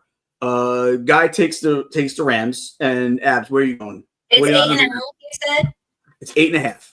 Rams. Niners won't win, but I think the Niners will cover. Okay. Yeah, same thing. Taking Niners, I'm with you. Yeah. All right. So then we got the 1-2-1 Cowboys at the 0-4 Jets. Dallas's favorite 2.5. I'll take Dallas. I'm boys. Spread. Javonte Williams. I don't know what the his rushing prop bet is, but take the over. He's gonna run all over the field. All right, the 2-2 Vikings at the 1-3 Browns. Vikings are 3.5 favorites. I'm gonna take the Browns. I'm gonna take the Vikings. Are the Browns starting Dylan this week? Yeah, Dylan Gabriel. I'll take the Browns. I think what gives the Vikings an advantage, they were already in Ireland and they're going to be in London, so they're not going to really have the travel effect maybe Cleveland's going to have. Oh, that's right. That's good. That's a good point because they didn't come home. They stayed out there, I'm assuming, right? Yep. Mm-hmm. That's a good point. And it's not really a Cleveland home game at that point. No. You know what? I'm switching. I'm going Vikings. I think it's going to be an ugly game, though. Yeah. Yeah, for sure. All right. So then we got Texans, 1-3 Texans versus at the 1-3 Ravens. Houston's actually favored in Baltimore by 1.5. Now, that's also due to some injuries. I still got to take the Ravens, man. Yeah. I'm still taking Ravens, too. They had a bad game last week. They need to win. They're 1-3. And this is a team that people thought was going to win the division. Yeah. Like they got this is the last week that they don't turn it on here. They're like they're dead in the water at this point. Mm-hmm. Hey, some people had them in the Super Bowl, bro. I mean, I didn't. I had the Bills, but yeah, no, I agree. Talking about the Browns, thoughts on the Sanders interview? Where he was like, where he wouldn't say it out loud, he just mouthed it. What was it about? What was that? Like, who told him, said, yo, you know what you should do? It'd be real funny. Just mouth the words. I don't get it. He needs to grow up. That's just part of what everyone's saying, man. Kid needs to grow up. That's why he got, that's part of maybe why he went into the fifth. He's got to grow up. All right. The 1-3 Giants at the 0-4 Saints. New Orleans 1.5 favorite. It's Giants. Taking the Giants still. Me too. Not awful. All right. The 2-2 Broncos at the 4-0 Eagles. It is Philly up 3.5. I'm gonna take the Eagles. I'm gonna take Eagles too. I'll take the Eagles too. All right. Then we got the 1-3 Raiders at the 3-1 Colts. Indy is favored 6.5. I'll take Colts. I'm gonna take the Raiders. I don't think they win, but I think they keep it close. Yeah, Not with Gino. I'm leading Raiders points. I think it could be like a 30-24 game, and therefore that's the Raiders cover. We have the Dolphins 1-3 at the Panthers 1-3. Miami is 1.5 favorite. Now we know what guys going, so we don't need to hear guys say it. Fins. I'm taking the Panthers. I think the I'll Panthers take the Panthers. Now, I'm not saying despite Guy. I really think I just think the Panthers are going to win. What is it? Can we get what is he asking? Can we get a guy and Gene interviewing each other? Gene is the reporter, and the guy is Sanders. You know what? We can definitely. I know a lot of people got a good kick out of our reenacting the Aaron Rodgers conversation. We could definitely do something. I can't think of anything off the top of my head today because we're wrapping up in a minute. But we can definitely do that eventually because that was a lot of fun. I know I got a good response last time we did that. And then True Blazer takes the Fins. We got a lot of abs. What is it with the AC rivals in the chat today? The Fins, the Bills. Literally. We already got to deal with Kai every week. You know, got to deal with True Blazer. Come on, we're here. Oh, come out the woodworks after one win. I know, right? True Blazer. I haven't even seen True Blazer. That's because they were 0-3. Now all of a sudden he's chatting up and he's putting Dolphin posts.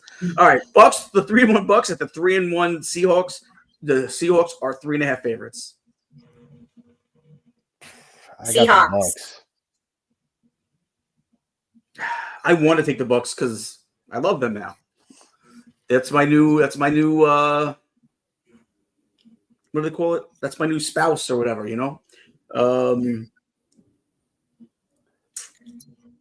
I guess they're more like my side chick, really, because the Jets are, but you get what I'm saying. Like, 3.5.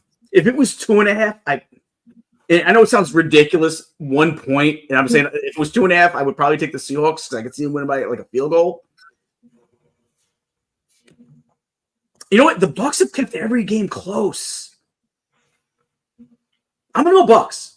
I think I'm not saying they're gonna win, but I can see them losing like in overtime or by a field goal, like I can see that, So I'm gonna go Bucks. The 0-4 Titans versus the 2-2 Cardinals. What's the spread? 7.5. Cardinals. 7.5. Yeah. I'm gonna go Cardinals. I think they blow them out. I think Cardinals. I think Kyler. Hey. Now they are down some running backs. Trey Benson's hurt. Obviously, Connor's out. I'm gonna go Cardinals, but I need your guys' advice. Okay, so I'm cooked in fantasy. All right, I'm one. Already? Yeah, we're down. We're down bad. Okay. Oh, shoot. So the only running back options I have. Well, I put Trey Benson in last week. A bust. That was rough. So and obviously now he's on IR, so I had to take him out. So I think I'm going to stick with Hubbard. He's usually if Brees ran all over Miami, I think Hubbard will run all over Miami. That's my logic there. Okay. I mean, I could put Brees in, and it's just risky because I'm either thinking of like putting Tony Pollard is pretty much my only other option at running back. So Johnny, does anybody have Mercado in your league? He could be available. He might be available. I know, but I think it's not my turn yet. Oh, on the waiver wire? Mm-hmm. Okay. He's not a free agent? And then mean, I guess my question is, do I put Brees in this week? I think so. I mean, he's one of those guys that you just got to ride because he's going to get catches. It's a PPR. I mean, I have PPR, so them catches don't help me. With no PPR, it's not PPR. Half PPR. Oh, half. Ooh, why even That's have it at all? He screwed me like 2 weeks, like week 2 and 3. He screwed me. I told you that he's overrated.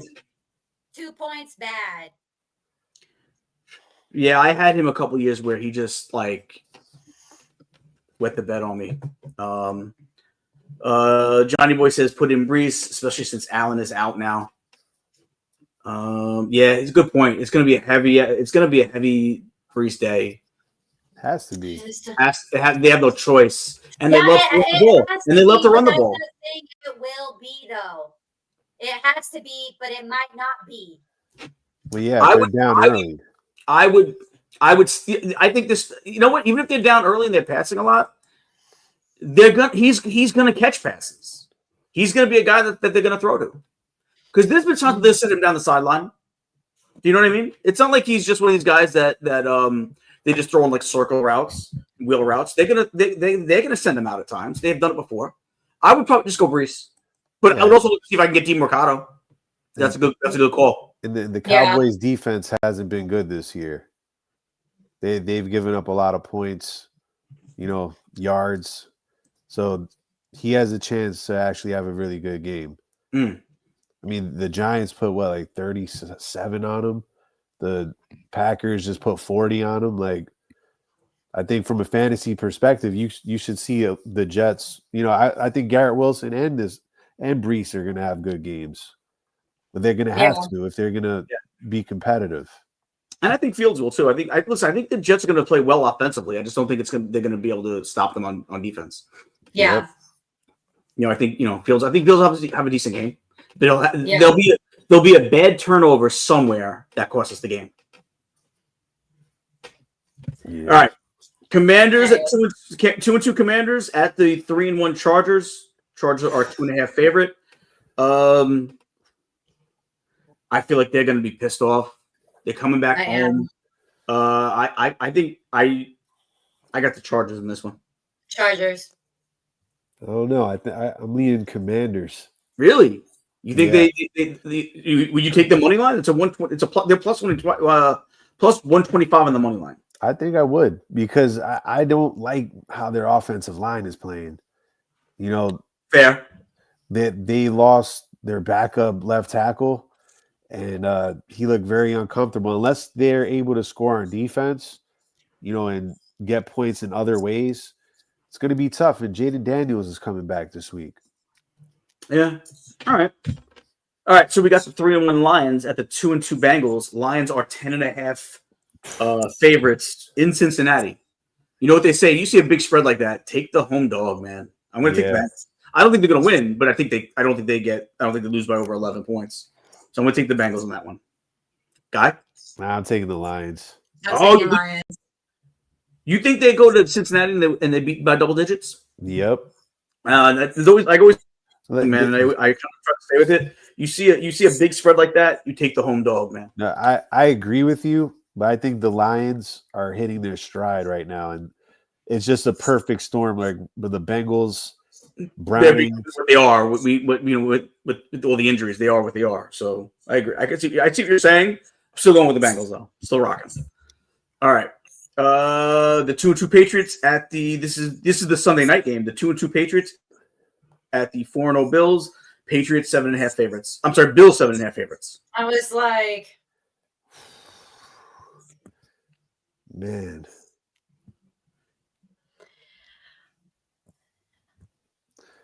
that's tough. But I'm going to go Bills. I'm going to go Patriots. They won't win. Wait, you get taking the cover? 7.5 is too much for the Bills, and I don't know if you watched that Bills game against the Saints. It was not good. No. Trap game. Yeah. It's got all the makings of a trap game, but I'm probably gonna take the Bills here too. I'm gonna take the Bills. I think they could beat them by good enough. 10 at least.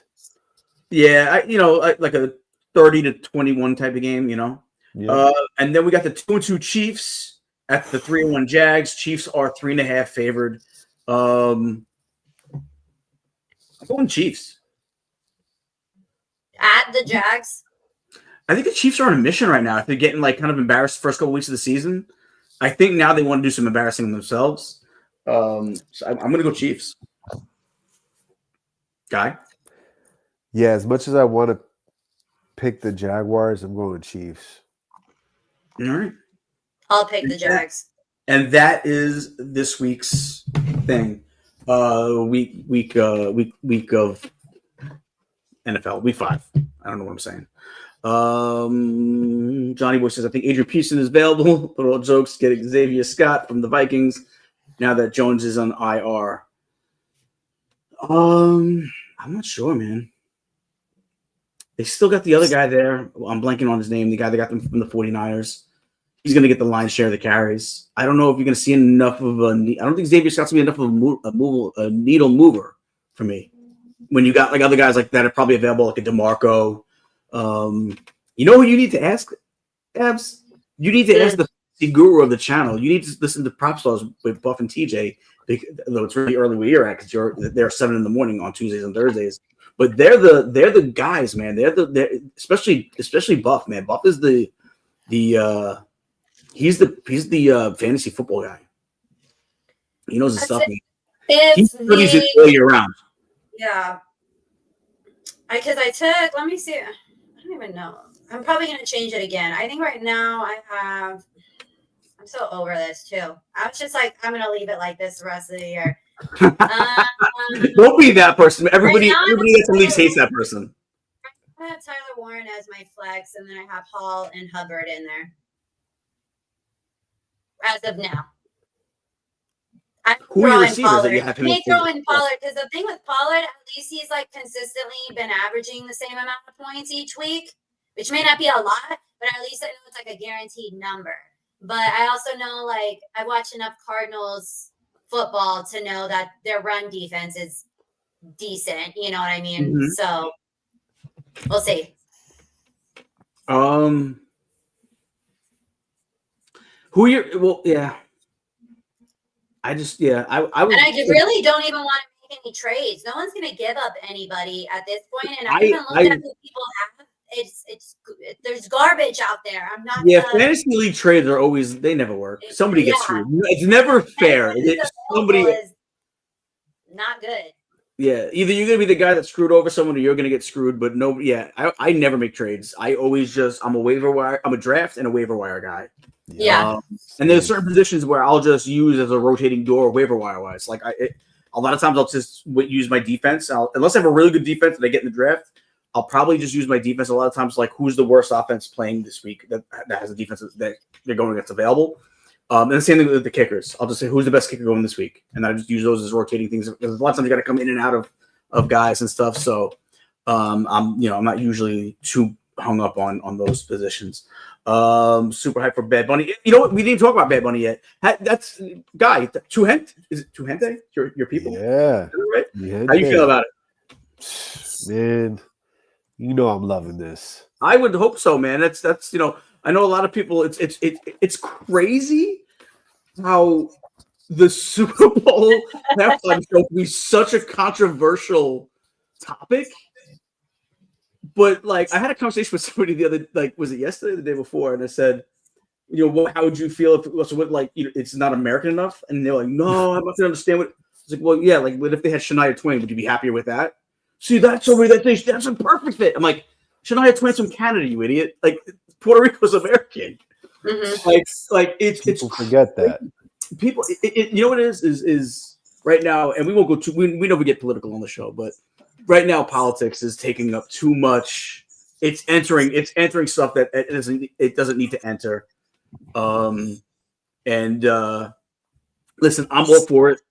I'm a huge fan to begin with. Like, to be honest with you, I could care who it is. I could care less who it is. I'm gonna watch it no matter who it is, or I'm not gonna watch it no matter who it is. Like, there's been times it's been artists that I like, and I'm just like, I'm doing other stuff because it's the only chance I get to that I'm not watching the game. And there's sometimes where I'm eating and I'm like, all right, well, whoever's on, I'll watch. You know what I'm saying? So I think he's gonna put on a fantastic show. Oh, I don't think it's going to be. I think he's. I think it's going to be really good. I think he's going to not just the music. I think the overall. I think he's going to have a lot of like working parts that are just going. It's going to be a really fun watch. So I'm excited for it. If it's anything like his residency, like if you saw the Amazon concert, that was phenomenal. Just I didn't see it. Was it great? How he tied all the parts of the culture together and just like presented it with all the different types of music that come out the island, and telling the story. He had like a house as the stage, and he was performing on the roof or inside the house where he had like celebrity friends and guests come out. Like, he's what is a showman. El Conejo Malo. That's Bad Bunny in Spanish. Bad Bunny. Oh, okay. What does this one mean? Today is baby. Today we drink. Yeah. Oh, bebe? Isn't that baby? No. Well, like bebe It's like dry, it has an drink. accent on it. It's like, is it slang for drinking, but it really means baby? no, bebed or bebid is like to drink. So, but you have to like conjugate it. So it's supposed to have an accent over the E. Isn't conjugate what you do when you get married? Consummate? Is that what it is? My bad. You know what? We can go ahead and this can be my rant this week because I actually got into it with Jets fans over this because you know what? It was a rumor. I saw like it came out like I think like JPA Football posted it first, and then it was announced during halftime. Was it Sunday night's game? And we were all going back and forth in the channel because they made comments saying it's not American enough. Like Puerto Rico isn't a part of America. And I'm sorry, that's a lot of the problem with it, treating it like they're the outsiders and they're not. You know what I mean? Mm-hmm. And it's funny how many people travel to Puerto Rico on it that are from here for your little vacations, but you want to treat it like it's the stepchild. I'm going to say it too. I'm not Puerto Rican. I'm Mexican. Okay. But it just made me frustrated because he's known worldwide. Okay. Stop making it like he's just a Puerto Rican person. He's worldwide. You didn't have a problem when it was Shakira because, she's shaking her ass. You know what I mean? That's why they were okay with it. But now you're going to have a problem like acting like they understood anything of what Shakira was singing. But you know what the thing is? The temperature of the nation was different at that point. Well, I know, and I get it. And I think that's what you're getting at. I know that's what you're getting at. The point is too, they're throwing up names of country music artists. I love Morgan Wallen. Trust me, I love Jelly Roll. I know more people who don't like country music than Bad Bunny. That's why it makes sense to put Bad Bunny up there. It's Hispanic Heritage Month on top of that.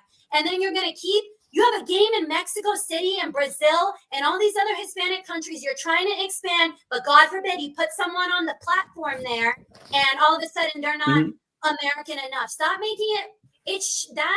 The halftime performance has changed. It's not. Stop trying to make it like it's an American deal. It's a show. At the end of the day, 100%. It's a show, and they want to make money, and they're going to get money from the Hispanic viewers in this country that watch the NFL.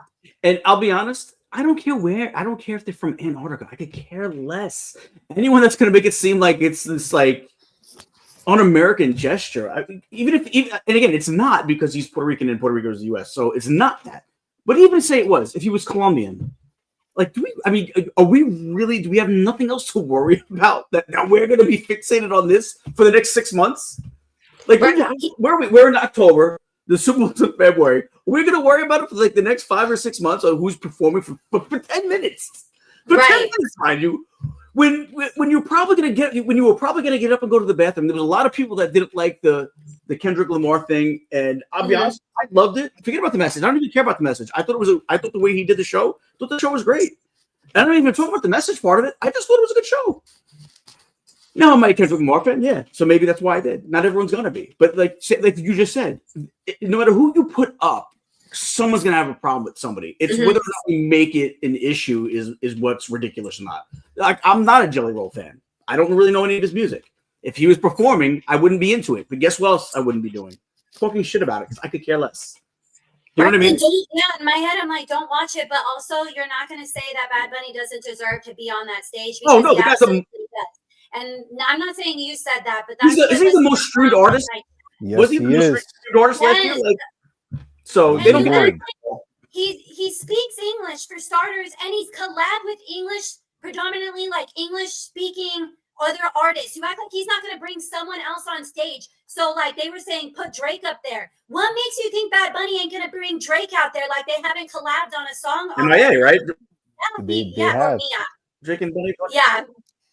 But that's what I'm saying. Oh, I'm Yes, sorry. like he's gonna bring out all these other artists. You don't know who he's gonna bring out, and no one. And they were just saying it just doesn't fit the culture of the NFL. There is no culture of the NFL. 100%. And if anything, You're right. the NFL has a lot of minorities in it. So what are you talking about? 100%. It's again, it's more of the political temperature in this country, and this is just something else for people to go back and forth about. No, and I know, and I get all riled It's sad. It's really sad. It's a really sad state of affairs that we're in as a nation. That this is consuming what's right and wrong. And you know what? I say this: if you're worried about not understanding it, hey, go take a class. You got 5 months. Yeah.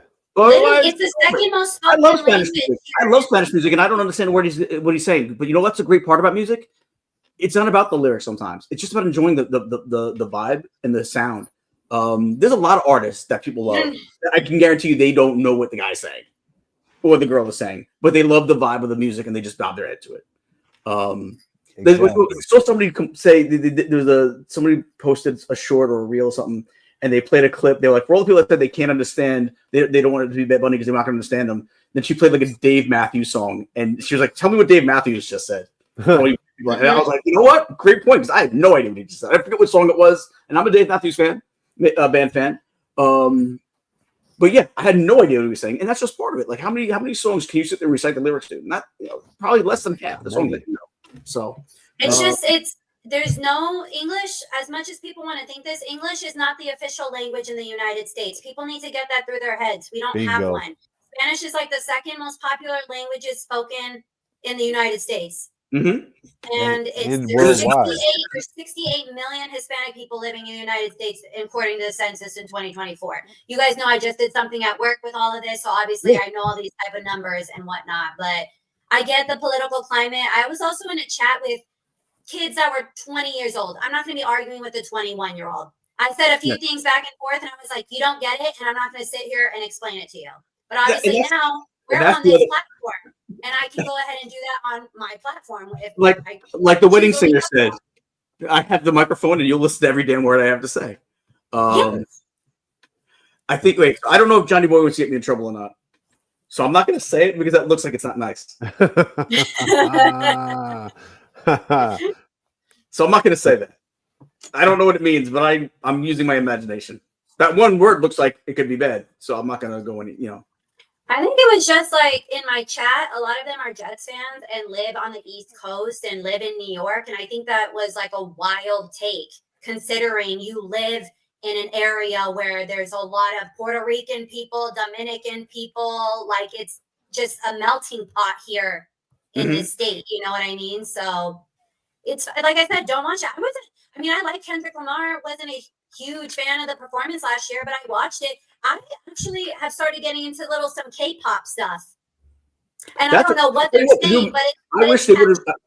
I don't think they'd have as much of a problem. I think with, and again, I don't want to go into politics, but I don't think they would have been as like. Let me ask you this: everyone has a problem with it being Bad Bunny, right?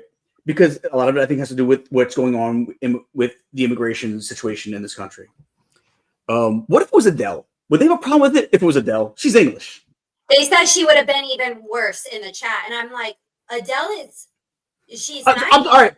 I'm surprised. I feel like the same, but I feel like a lot of the people that have the problem with Bad Bunny, for the wrong reasons, mind you, would probably would have applauded it being Adele. Yeah.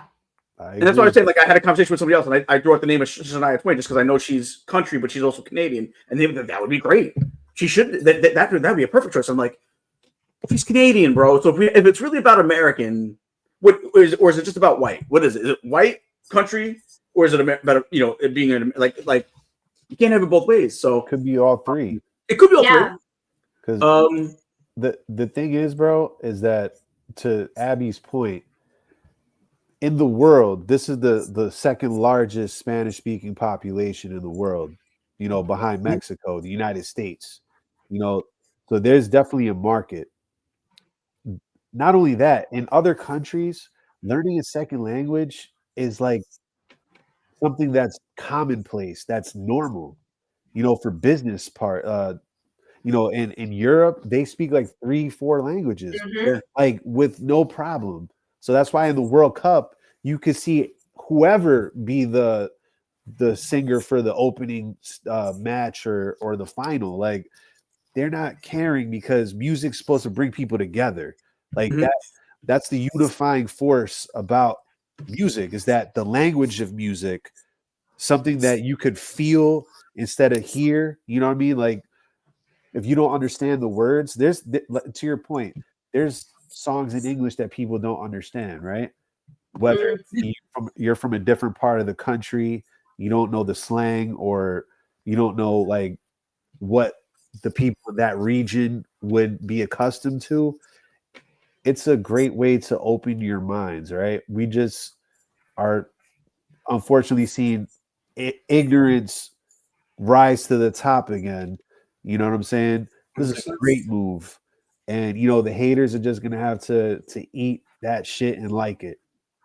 And you know what? If I'm the NFL, if you're talking about boycotting me, I dare you, because you're not gonna. Do Same it. thing with people, the same thing that when people had a problem with, and I'm not saying there wasn't a justified issue. If you felt that way, you felt the way. That's the beautiful part about being in America. You can display how you feel about things. But when they had a problem with the NFL not really being hard enough with the kneeling issue, right? And I know a lot of people that were like, "Well, I'm not gonna watch." Well, guess what? That Sunday they were watching. You know what I mean? Like, so like if you don't want to watch, don't watch. I don't think the NFL is worried about it because they know as much as people want to act like they're gonna try to cancel it, they're not gonna. They're not gonna. What else are they gonna do on their Sundays? Hang out with their wives? No, I'm definitely not. Yeah. So Mhm. And that's just tough talk online for these keyboard gangsters that they want to be tough online and mhm. just think that they're always right, and they want to push this narrative. They all say the same thing, like robots, bro. It's Yeah. crazy. Oh, like they'll just start hitting points like, oh, he's anti-American. Oh, he's from this place. Why is he speaking English? Like all these things, right? Not understanding that, oh, I never heard of him. That's not our problem. You know, this is the number one stream artist in the world, and this is not his first time being that.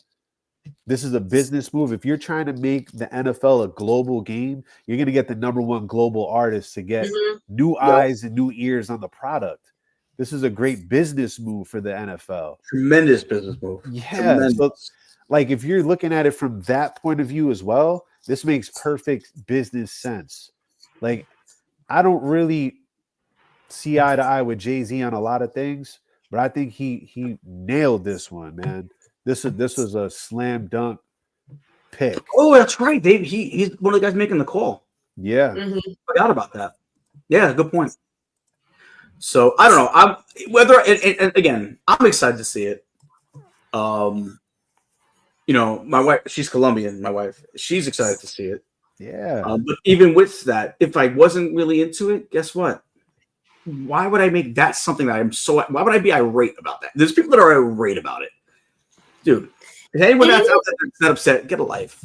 Yeah. and even if you don't know him, just open up your minds. Like I said, if there was an artist up there I didn't know, I would still probably watch because I'm like, oh, well, you're probably going to play your most popular songs. Let me hear them.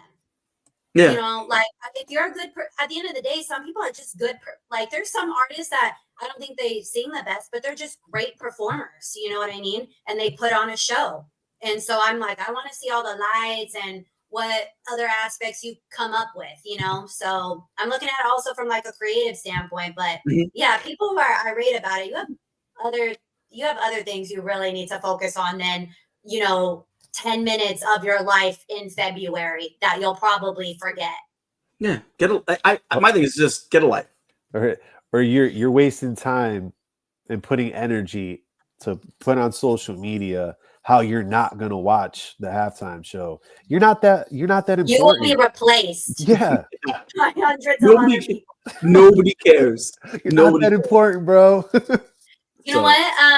Funny thing, really quickly, totally off topic, but because Johnny Boy likes wrestling, on my rant from Monday night's game went kind of viral. Okay, like 25,000 views. Yeah, I saw it. It grew at like it didn't grow really until the next day, and then the next day. Yes, and then all of a sudden it was like crazy. But these two guys used like a WWE meme, like memes. You can use GIFs on there, and they were talking to each other. So the first guy writes, "It's The Rock," and it's like, "Shut up, bitch."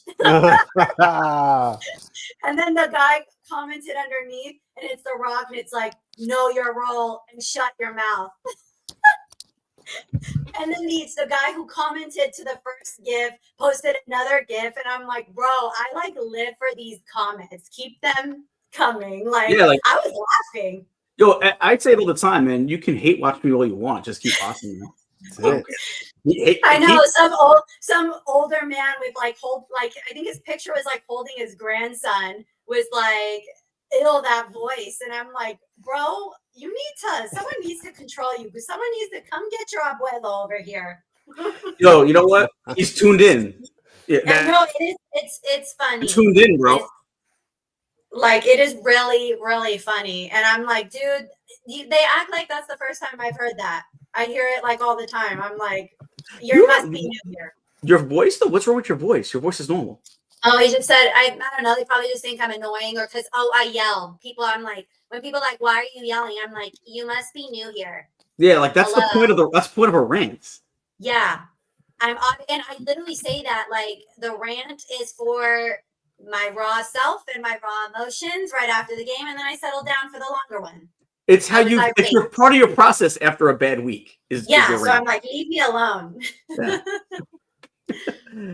I get the people all of our rants. Hey, Abs, can you give us a people's eyebrow and say? Can you do it? Can you do it? I can't even do it. No, I can't do it. I can't remember if I saw the rant or not, but it sounds familiar. Go to her IG, man. You'll see it. You'll go to the IG. It's the second to latest one. Yeah. She watches Monday Night Raw. God, no, I don't. Now, the wrestling, I won't say live. I won't say because I watched popular female wrestler back in the day. I think she had a show on like E Network or E News or whatever. And that's how, real quick, that's how he found the YouTube channel. So keep doing your thing. Oh my God. He might be one of those ones that we said, we had like a nice little 5 or 6 influx during the show started. You better not have been one of the bots in there also commenting some outrageous things. Yeah. Well, it's nice to have you aboard, True Blazer. And we're on every Wednesday at 9:30 at night. And then we also have other shows throughout the week. There's a show Monday afternoon. There's a show Tuesday morning, Thursday morning. Every day during the week. Yeah, there's a show every day, and there's more shows even coming. We got a new show that'll be coming on in a couple weeks on Friday nights.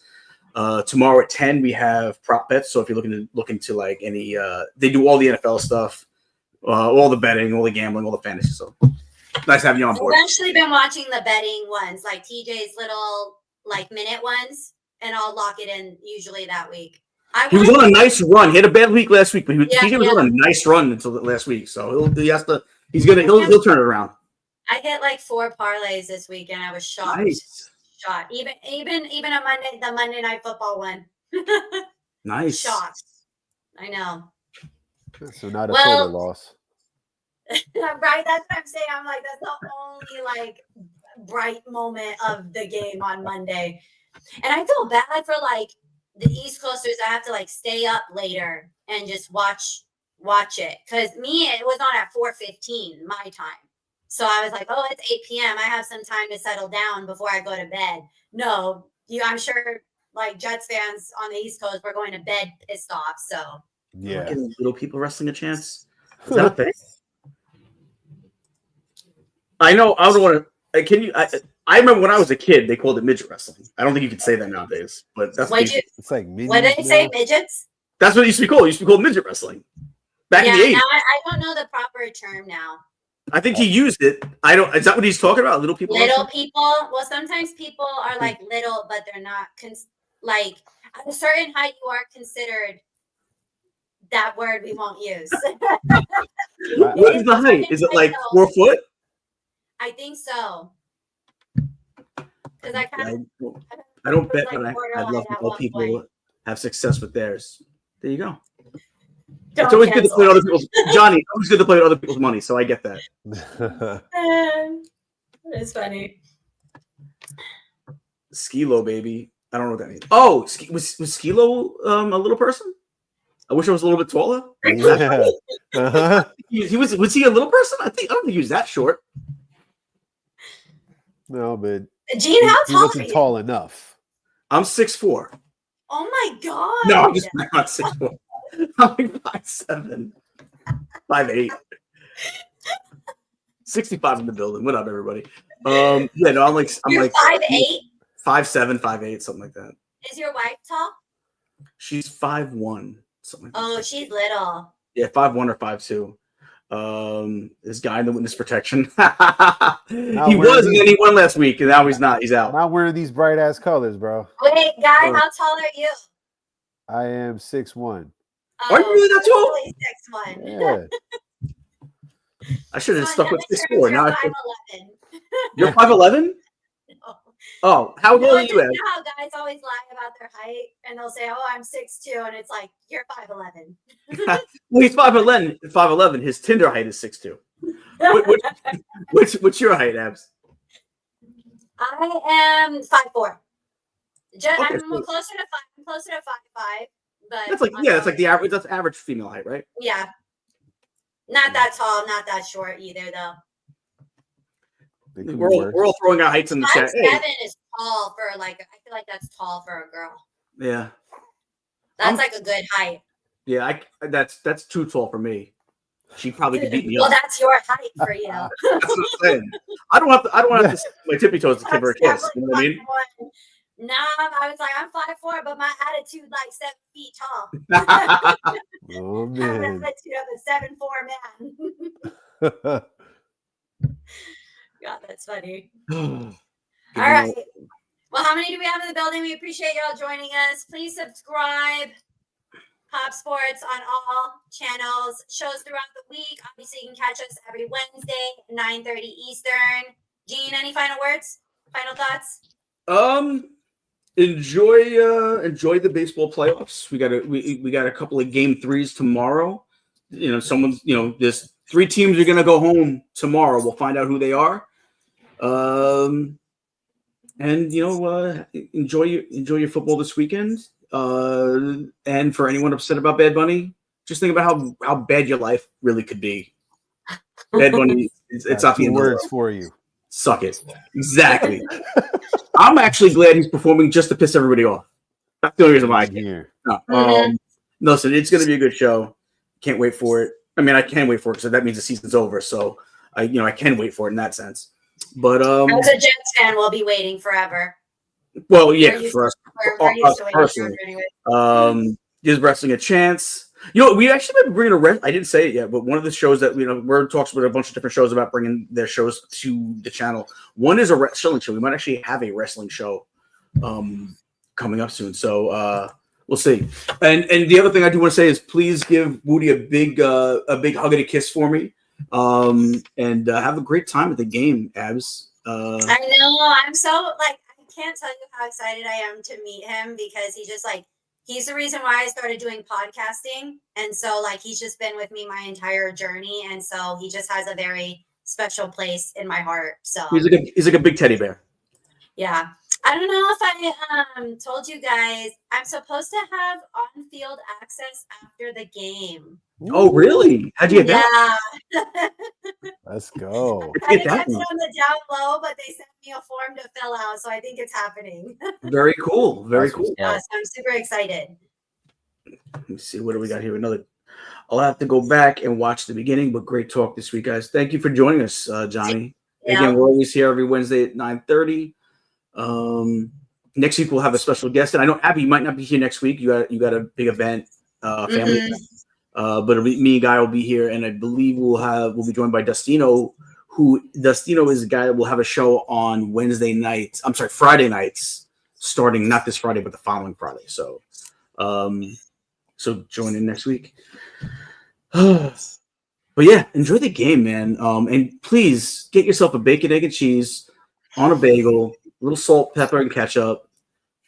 Egg scrambled. Actually, a guy, do you go scrambled or you go fried?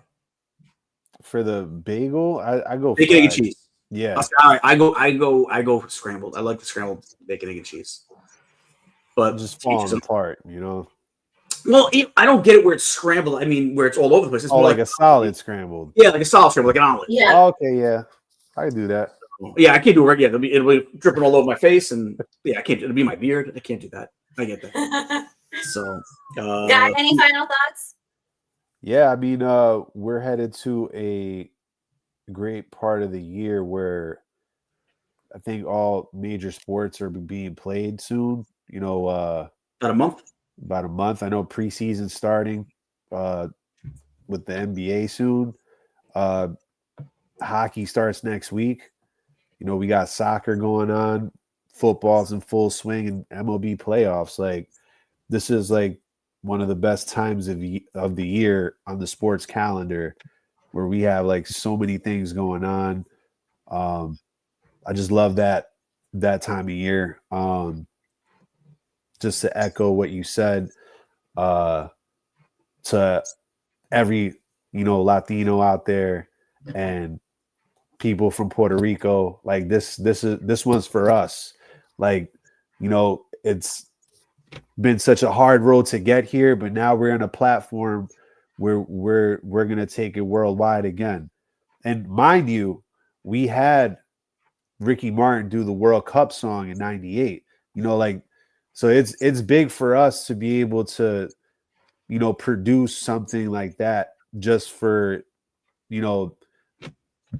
an island that's not prospered the way it should have. We have positive things to look forward to, and this is just good for our representation, man. We deserve it, and it's a great benchmark for us.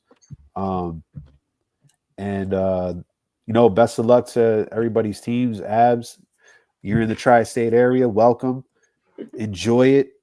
Have a great time at the game. Please eat good food out here. There's a lot.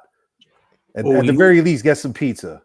Get some pizza. Yeah, pizza. I feel like it's funny. Last time I went to a Jets game, I was ungodly hungover from New Year's Eve, and the game was on New Year's Day. And I had a pizza slice. I think it was just like $1.50. I swear that cured my hangover. It's the grease in the dough. Cure a hangover. It's the grease in the dough. It doesn't where it soaks up like I don't know watch on that. But the other thing you got to do, if you like pastrami, you got to go to Katz's Deli downtown. Now it's like a $30 sandwich. Anyone that's in the tri-state area, I'm sure a guy knows about Katz's Deli. It's been around for 100 years. A million movies had shot scenes in it. The famous fake orgasm scene from When Harry Met Sally was filmed there. It is the most amazing pastrami sandwich you will ever eat. Get a pastrami on rye. Please go to Katz's. I don't know why people don't like rye bread. It is one of my favorite breads. Especially if you get it fresh. Especially if you get it like a fresh rye bread. It's really good. So yeah, definitely want to do pastrami pizza. I had Chinese food today. Like, you can't find good Chinese food in Arizona. There's a few. You can find it anywhere else. I can't find it down here. Like, that's the problem. They're not convenient, to me at least. So I got Chinese food. It was delicious. And then I just want good pastries too. Good coffee. I love the localness of everything. It's local stuff, like literally everywhere you look. You know what I mean? I don't want to do no chain stuff. I'm not gonna lie. I did a Starbucks when I got to the airport because I don't like Dunkin'. I'm not a Dunkin'. I know Dunkin's a thing here. No, sorry. Starbucks will be superior. And I just wanted a coffee that I knew I would like.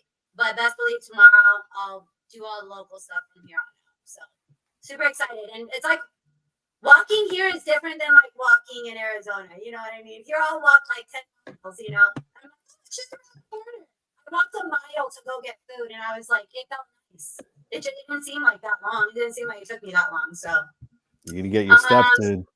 Yeah, sure. That's why I'm like gonna make sure my Apple Watch is charged. Final thoughts. Go Mercury. Mercury facing the Aces. I think that series starts on Friday, if I believe. And then yeah, I mean, I'm gonna echo all the Bad Bunny stuff. He deserves to be there, and it's a smart business move. And if you don't like it, you don't have to watch. And I guarantee you, I wouldn't be surprised if it breaks numbers in terms of how many people watch the halftime show. It will. And I'll tell you right now, like I'm not a no sabo kid because my dad talks to me and nothing but Spanish. But like Puerto Rican Spanish is not the same as Mexican Spanish. He uses totally different slang, so I don't even know what he's saying half the time. But you don't gotta know what he's saying to move your hips and vibe. At the end of the day, the beats are good. At the end of the day, that's when I loved when I went to Cuba because they were playing live music, and again, didn't really know what they were saying, but the beats, they're fire. You know what I mean? You know what I just realized? Hmm. I think I'm a DEI hire on Pop Sports because on Pop on the Pop Off, it's 3 African Americans and 1 white dude, and I just realized now it's two Hispanic Americans and a white guy. Like I'm a DEI hire. Hey, it's all good, bro. Listen, I'll take whatever gets me the job. You know what I mean? You're the honorary Hispanic in the show. So there we go. There we go. Nigel gave me a black card, so I have that when I'm there. And now, my wife's Colombian, so that gets me through the door a little bit. Yeah. So yeah, there we go. By the way, I ordered Colombian food for my event last week. How was it? Good? So good. Yeah, I ordered just empanadas and arepas, and I love arepas. And then we ordered we try to order it because in Phoenix you're gonna find a lot of like more Mexican food. So I didn't want to order any Mexican food. I want to do something different. And so we ordered that. We ordered pupusas, super good. And then we did order from like this Puerto Rican. It's like a restaurant and coffee bar. So we ordered like, I forgot what we got. He gave us some like, I forgot what he called them, but they were like a guava pastry, super good.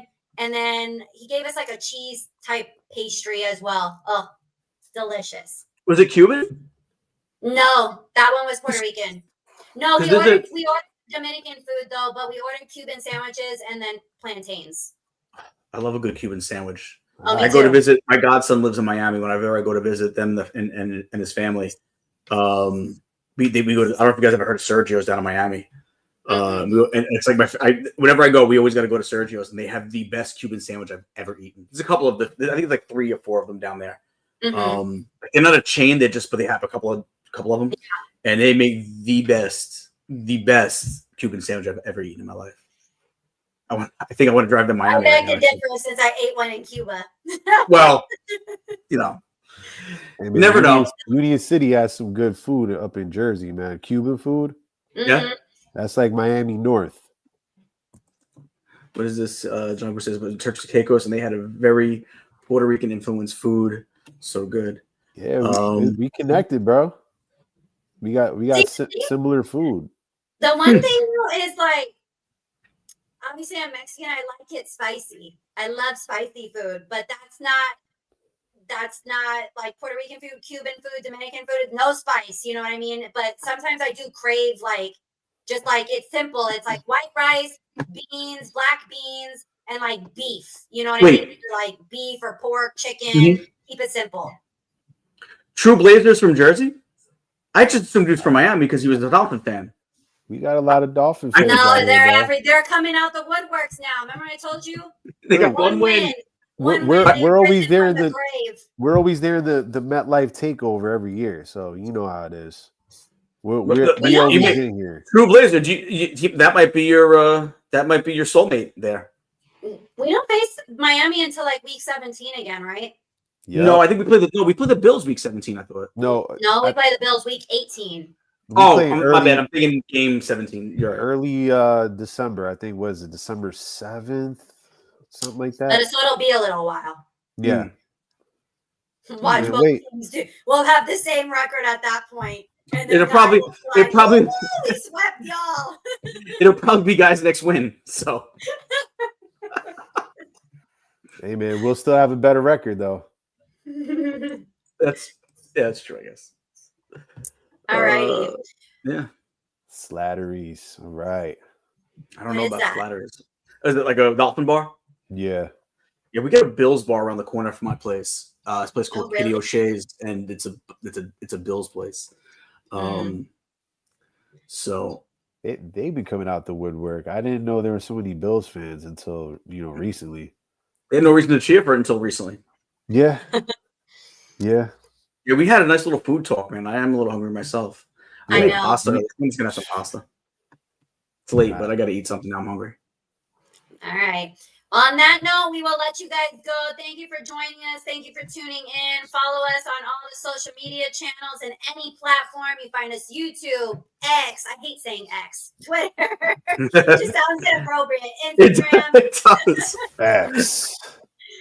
You name It it. sounds like a shoot off of Pornhub. Right. Literally.